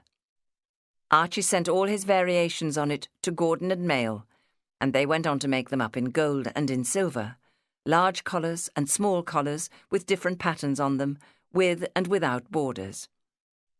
Within months, Marion was telling him she'd seen copies made in base metals by other jewellery makers with minimum changes. They were being sold everywhere, even in Woolworths. One Saturday, Marion bought a magazine and showed him illustrations of the necklace. Women were advised to wear it on a dark dress with a plain, high neckline, as well as with the off-the-shoulder evening gowns. Almost everybody had one. Archie thought it would look its best back in South Africa, gleaming against dark African skin. Rod congratulated him. "It's a winner," he said, "but I wish you'd given me that design." One morning, Archie and Marion were eating their breakfast when the phone rang. Marion got up to answer it. "That was Rod," she said when she returned to the table. "He's coming up from London and wants us to pick him up at Lime Street Station at 3 o'clock this afternoon." Archie groaned. He wasn't looking forward to Rod's visit. How long will he be staying? A couple of days, he says. There are still 5 jewellers in his scheme that we haven't yet met. He's going to take us to see his friend Gerard Milner in Lord Street at 10 tomorrow morning. Rod expects to live like a lord, and the larder is almost bare. We'll have to go shopping, Marion said. We're late now, so we won't have time this morning before we pick Bill up, but we can do it this afternoon. Rod likes shopping. He's on his way back from Amsterdam, so he won't feel like work after so much travelling. Rod came breezily down the platform, hung about with parcels as well as a bag. He kissed Marion. How are you, Archie? I have a ready for the oven duck for dinner tonight, he said, as he gave him a fancy carrier bag. Are the Dutch famous for their duck? Archie asked. It was a present, Rod laughed. I spent the last 3 nights with Hans Hecht and his wife. She's a marvellous cook. You remember them? Archie had no idea who he was talking about. Well, because I praised Lila's duck dinner, she presented me with this. He opened the car boot to toss his parcels and overnight bag inside. Archie hastily pushed the duck in too. I'm not much of a cook myself, but you're good at it. You know how to cope with a duck, don't you? I don't remember ever cooking one before, Archie said resentfully, knowing he'd be expected to do it. I love duck, Marion said. We'll have a good dinner tonight. I'll drive, Rod said, flinging his newspaper in first and getting into the driving seat. Where are we going? Let's knock off early for once, Marion said. We've done enough for today. Archie liked to drive. Instead, he had to get in the back with Bill, who was snoozing and taking up more than his fair share of space. Archie prodded him until he moved up. I've had a very successful trip. Rod always liked to be centre stage. Very enjoyable, too. So we'll drop Bill off and go home. We need to buy more food on the way, Marion said, and drink. The duck, that's fine, but we need oranges to go with it and basics, too. You eat us out of house and home when you come. I brought a bottle of Dutch gin, too. Ginevra, they call it. It looks strong. Head down here, Marion said, then turn right towards Bill's place. In a quarter of a mile or so, there's a parade of shops where we've bought food before. Yes, it's round the next corner.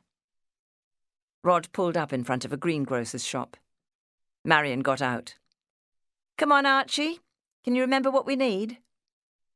Archie fished the list he'd made from his pocket as she led the way into the shop. Onions, carrots, and a green vegetable for tonight. They've got broad beans. Marion selected and paid, while Archie packed their purchases into the bags he'd brought and carried them round to the baker's. Once they had the bread, he said, We need butter and cheese. Rod likes gorgonzola. They were heading back along the pavement when Marion grabbed his arm and pulled him to a standstill. Oh, my God! The police? She was staring at the car. Rod had wound the window down, and the back of a uniformed police officer could be seen bending down to talk to him. Archie felt transfixed. What can we do? We've got to help Rod. She was pulling him towards the car. All Archie's senses urged him to run the other way. Come on, get a move on. She had a fixed smile on her face. Good afternoon, Constable. The policeman turned and straightened up. It took a moment, but then Archie felt his every pore sweating with relief. Hello, Bob. Hello. Fancy seeing you here with all your friends. Bob pulled him into a brotherly hug and thumped a greeting on his shoulder. Lucky you, been on holiday in this summery weather? He turned back to Rod. Our Archie's very generous about letting others drive his car. He let me have a go. It's smashing, isn't it? Archie, now feverishly alert, introduced Marion and Rod. Friends from South Africa, he said. In Liverpool for a short visit. Even Bill was fully awake and peering at them from the back seat. Archie introduced him too. Marion was opening the boot and urging Archie to put the bags in. Lovely to meet you, Bob, she said, but we're in rather a hurry. Why don't you get together as a family sometime soon? I'd really like to get to know you all. Archie climbed in, and Rod moved off, though not as smoothly as usual. As soon as they were safely away, he burst out, "Oh, my God, Archie! Why didn't you say you had a brother in the police? I was reading the paper when he came and rapped on the roof. I nearly wet myself. I didn't think. Well, damn it, you should have done. He is just a constable, isn't he? What exactly does he do?" Marion turned round in her seat. "He's not a detective." "I don't know. Traffic, I think. I saw him controlling that crossing in Hanover Street once." "Well, it doesn't look as though he's in traffic now." Rod turned into a side street and pulled up. God, my knees are still shaking. I couldn't understand what I'd done to attract his attention, but I feared the worst. "So did I," Bill said in heartfelt tones. "You'd better drop him," Rod said. "Have nothing to do with him from now on." "How can I do that?" wailed Archie. "He's my brother." "It wouldn't be safe." "I won't tell him anything. I'll keep a tight watch on my tongue and all that." "He'll pick things up. He's probably trained to do that. Not only from you, but from what you've told other members of your family. You shouldn't go near any of them." That was more than Archie would take. "I have 2 daughters. They'll come looking for me if I stay out of their way. Anyway, they're young and innocent. They won't realise—" "They really are, Rod," Marion said. "Very innocent. Lovely girls." Rod was still angry. "Your brother! You've already introduced us all to him. He can put faces to names. All of that is bad." "We can't do anything about that now," Marion told him firmly. "Let's forget it." "I'll get out here," Bill said. "Do a bit of shopping for myself." 9:30 in the morning, Marion told him. Rod was still not over the shock he'd had. "Honestly, Archie, I can't believe you have a brother in the police. Why didn't you tell us? Oh, for God's sake, let's go home." "No," Archie protested. "That cut short our shopping. We still need butter and cheese and stuff." "There's another shopping parade further on," Marion said. "You'll have to stop again, Rod." The encounter with Bob had really shaken Archie, and knowing it had scared the others made him feel worse. He was glad of Marion's help getting adequate supplies into the car. He always felt guilty if they were found to be short of something Rod wanted. When they reached home, Archie was exhausted, and even Marion was flagging. He still had to get that duck in the oven, but for once she came to help him. While Archie made them a cup of tea, Marion organised Rod to shell beans at the kitchen table and dealt with the duck and the oranges herself. When the dinner preparations had been completed and the cooking was underway, Rod said, "I must show you the diamonds I've had recut. They've done a marvellous job in Amsterdam. Nobody to touch them back in Joburg. They've hardly lost any weight." He wiped the kitchen table with a tea cloth, put on the electric light, and pulled a small pouch from his pocket. Archie was fascinated. Marion brought out her loop and a small piece of black velvet, which she smoothed out onto the table. Rod emptied the contents of the pouch onto it, and the gems glittered and sparkled up at them. Archie drew back, knowing they must all have been stolen. Despite that, his eye was drawn to the largest one. "What do you think?" Rod asked, and handed over his loop so Archie could take a closer look. It was fabulous workmanship. Already he could see it as a pendant with a dainty filigree surround of gold. Rod put the diamonds away and opened the bottle of Ginevra. "I think they drink it neat over there," he told them as he poured out a glass for each of them. "And before I settle down, I ought to ring my mother to let her know I'm back in England and that I'll be home in 2 or 3 days' time." He went out to the phone in the hall, barely closing the door behind him. Archie could hear his voice rising and falling, but not what he was saying. Marion took a tentative sip from the glass Rod had poured for her. "Ugh," she said. "This would knock my head off." She tipped what remained into Rod's glass.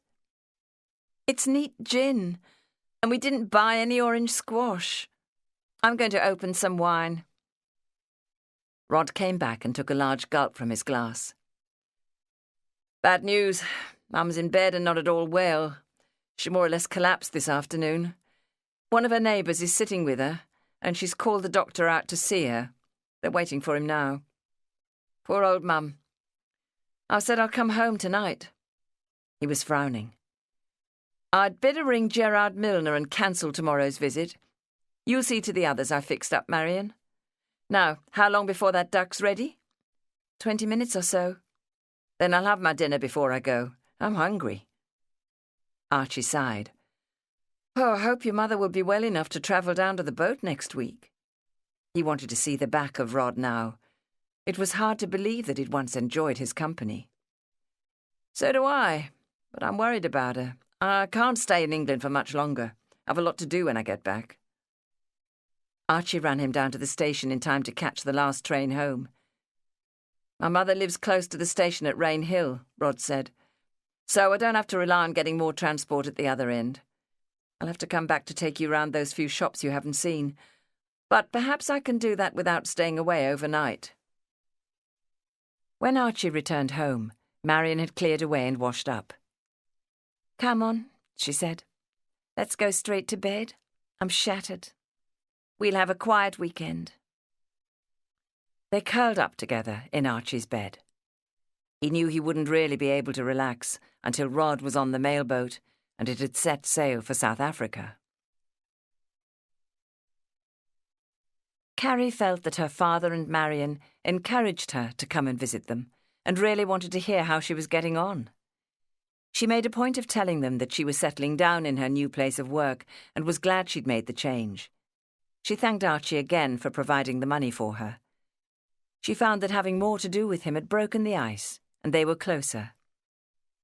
She really liked Marion. She was always good-humoured, smiley and bubbly, and ready to chat about clothes and makeup. Carrie felt they had interests in common. She told Marion that a fellow clerk had told her she still looked like a schoolgirl and needed to appear more mature before she'd be taken seriously. Marion laughed. It's your hair. It looks out of control. It's a lovely colour, Carrie, but perhaps it would be neater if there was less of it. I don't want it cut. Connie and I have tried it short and we didn't like it. I was wondering about drawing it all back in a bun. I had a go, but it made me look frumpy. Sounds like you need to get it higher on your head. What about a French pleat? That would look sophisticated and glamorous, but businesslike at the same time, though it would take a bit of effort to put it up every morning. I know, but I wouldn't mind getting up 10 minutes earlier if it did something for me. I wish it wasn't such a mop. Carrie eyed Marion's neat, dark head. You can do so much more with straight hair, and it must be easier to manage. Come upstairs to my room and let me try now. Carrie followed her up. Her bedroom seemed very feminine, with a pink carpet and curtains. The bed was big, with a matching bedspread. The dressing table was covered with expensive-looking creams, lotions and perfumes, as well as a cut-glass powder bowl and a silver-backed brush and comb. Marion pulled out the chair in front of it for her to sit down, and Carrie watched in the mirror as she ran a comb through her hair.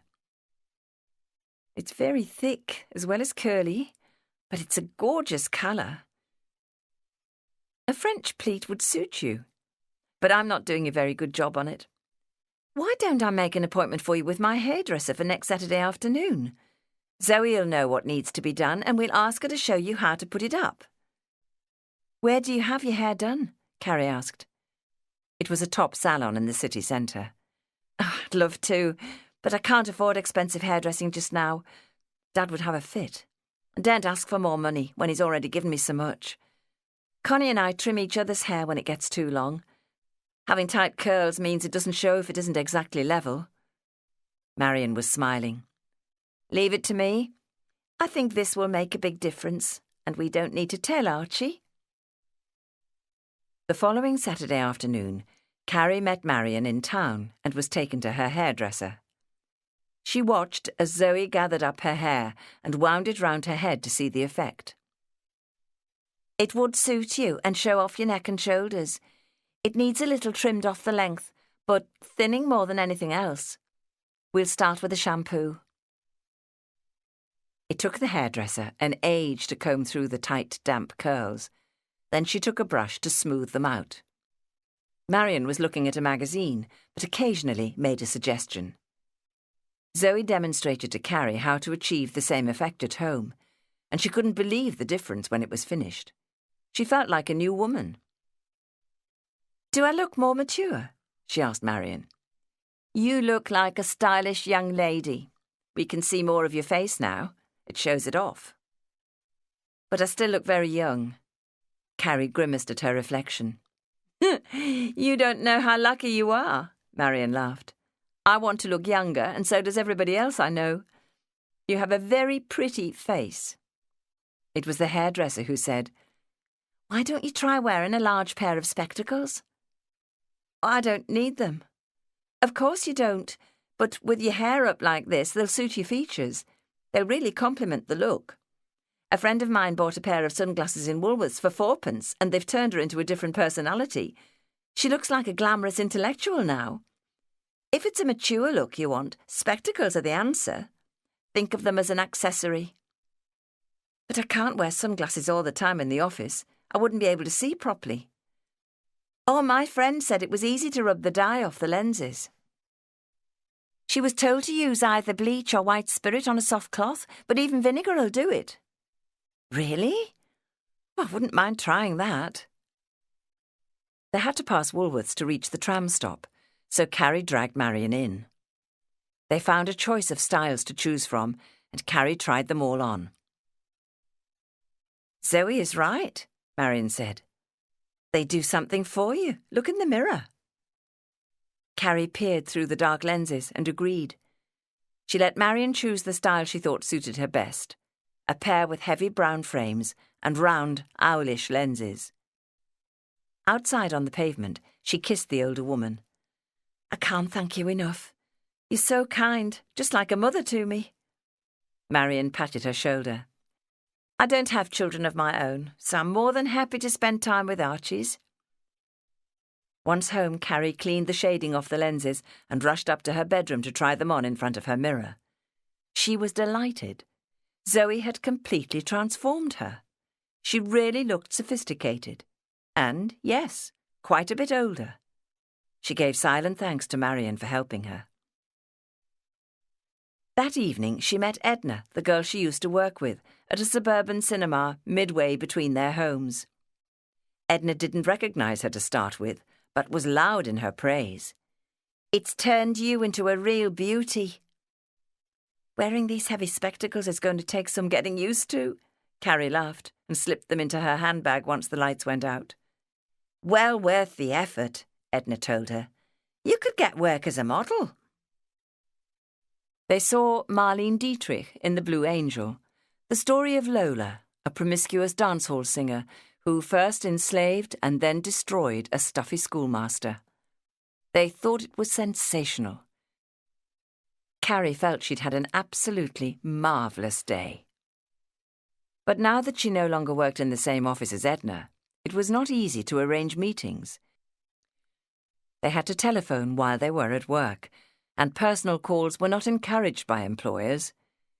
They did meet up once more, but Edna was about to go on holiday and could talk of nothing else, so they didn't arrange to see each other the following week. Carrie received a postcard from Torquay, and after that they drifted apart. Chapter 8. On Sunday afternoon, Carrie walked round to see Connie, who squealed with delight at her improved image. "Marion fixed it for you." She wanted to hear how it had come about. "Oh, I wish mine looked like that. Would you try to put it up like yours?" "Well, I don't know that I could. Come to the bathroom and help me wash it first." They always used to wash each other's hair before Connie got married. Carrie shampooed Connie's hair in the wash basin, and when she'd rubbed it partly dry, she tried to put it up in a French pleat. "Oh, it looks very nice," John said. But Carrie hadn't Zoe's skills, and, disappointed, Connie unpinned it later in the evening. "Get a hairdresser to thin it down and do it for you," Carrie said. "Mine is much more manageable now it's less of a bush." The next day, Carrie found that her new look had a dramatic effect in the office. She implied that her glasses were needed to correct her sight loss, and everybody sympathised, but told her how well they suited her. "Wow," Tim said. "What an improvement." "You've been hiding your light under the proverbial bushel. Looking like that, you'll knock out every fellow in the office." His brown eyes were smiling at her. "I didn't think you'd notice," she said. The very same day, one of Atherton's articled clerks invited her to go to the pictures, but she knew he was one of the gang that taunted Tim and declined.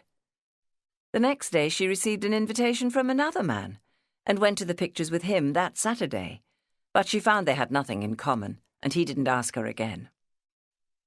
Over the following weeks, a number of men in the office asked her out, and she agreed to go several times, but none of the dates resulted in a relationship that lasted, though she did feel more at home in their company.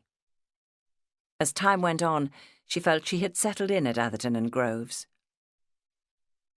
One Monday morning, Mr. Hetherington sent Carrie as a member of a 4-man team that included Tim Redwood to the shop of G.E. Milner, a prominent firm of Liverpool jewellers in the city centre, to audit their accounts.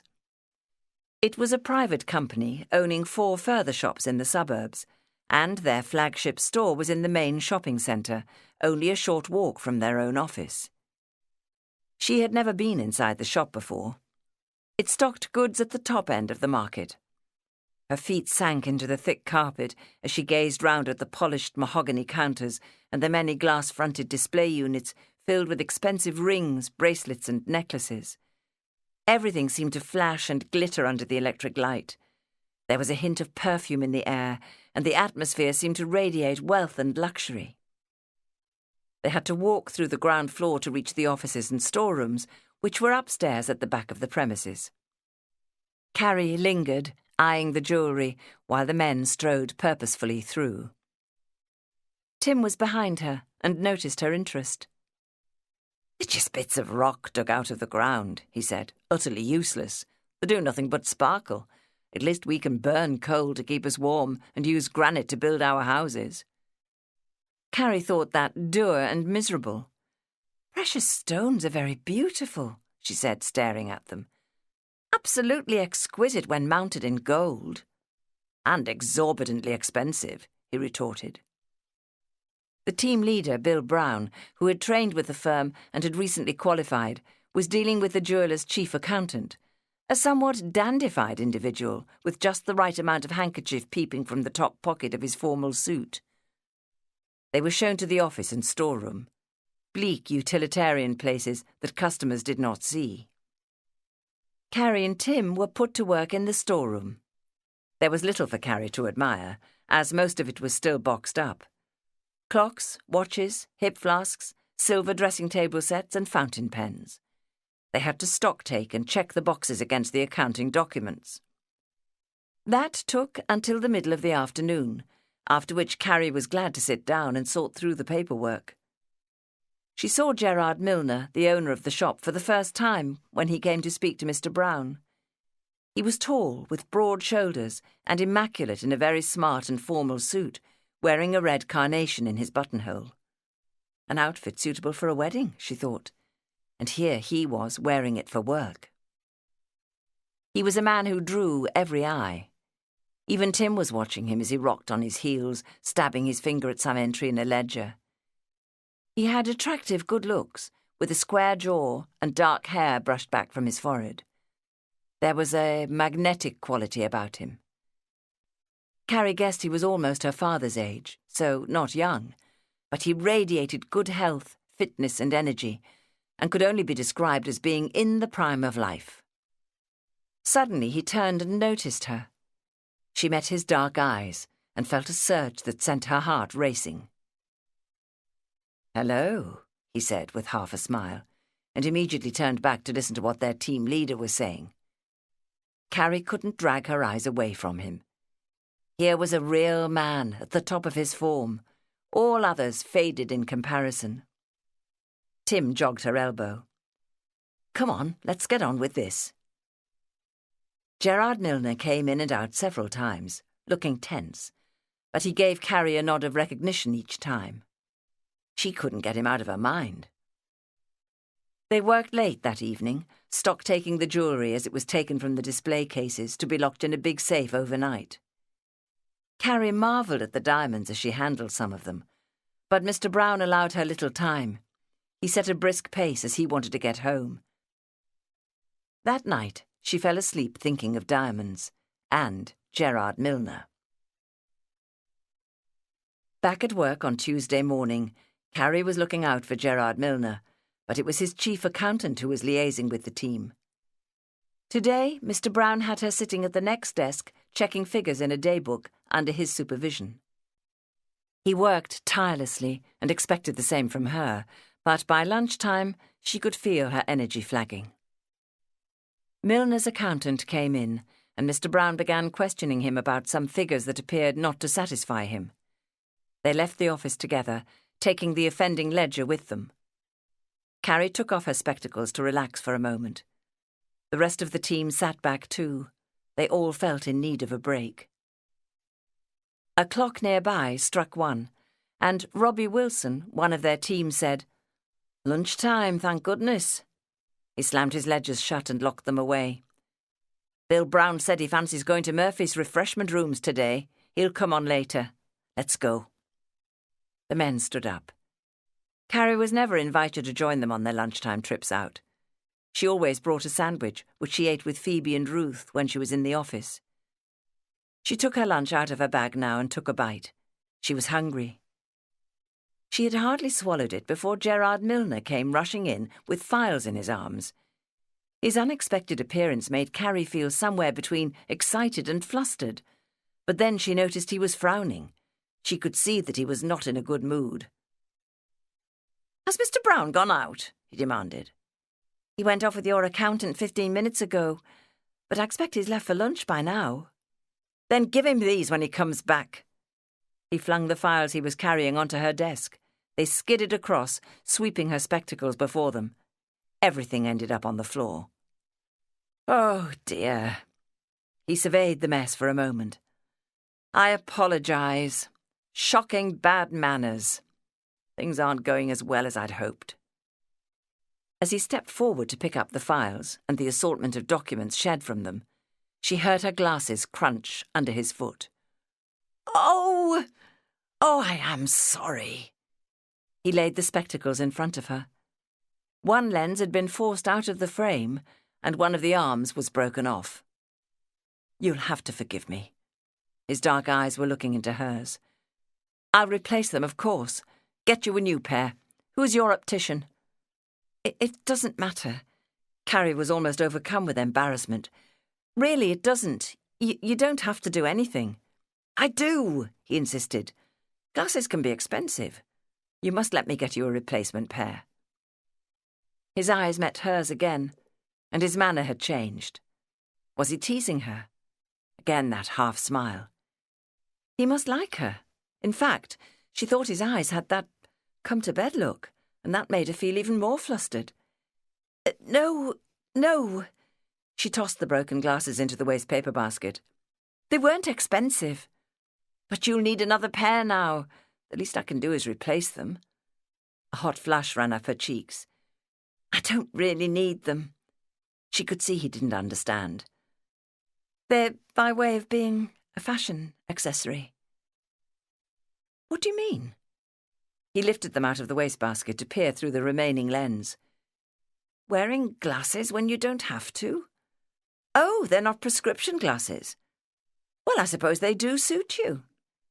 Carrie tried to explain. "I wanted to look older, more mature, able to tackle more interesting jobs instead of being stuck with the easy stuff." Her cheeks were on fire. "They cost 4p in Woolworths. I shall just have time in my lunch break to run down and get myself another pair.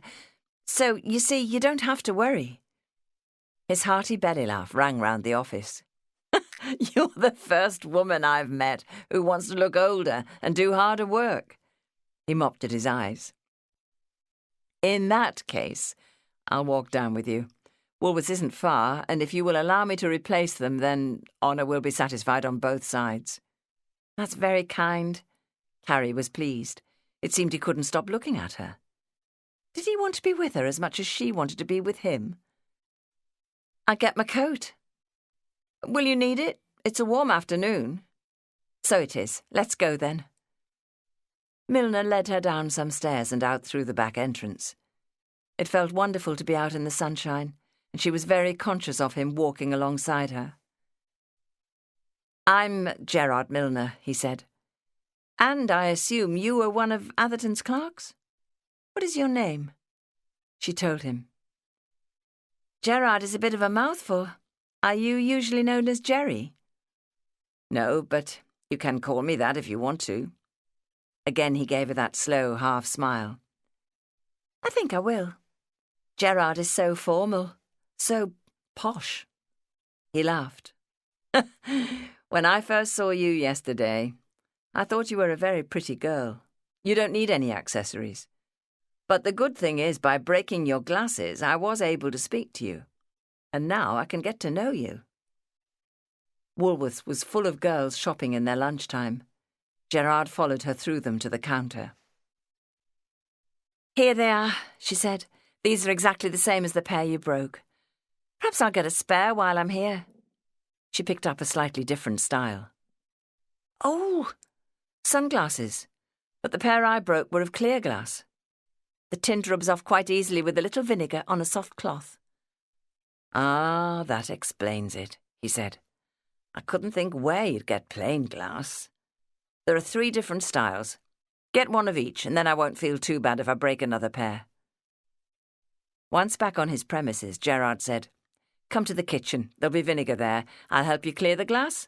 Then you can wear them this afternoon." Carrie followed him up to the top of the building and was surprised to find she was in a compact kitchen fitted with a refrigerator and a cooker. "This is nice," she said. "I was expecting a rather bare room with a large battered table and plenty of chairs." That was what she'd seen in the other businesses she'd worked in. "There's a room like that downstairs with one large teapot and a huge collection of cups and saucers." He smiled at her. "This isn't for staff use. It's my private kitchen. I've a small flat here on the top floor. Bachelor accommodation." "Oh, goodness! Mr. Brown would not approve of me coming up here." "Neither would Aunt Prue. And there's no vinegar anywhere else in the building."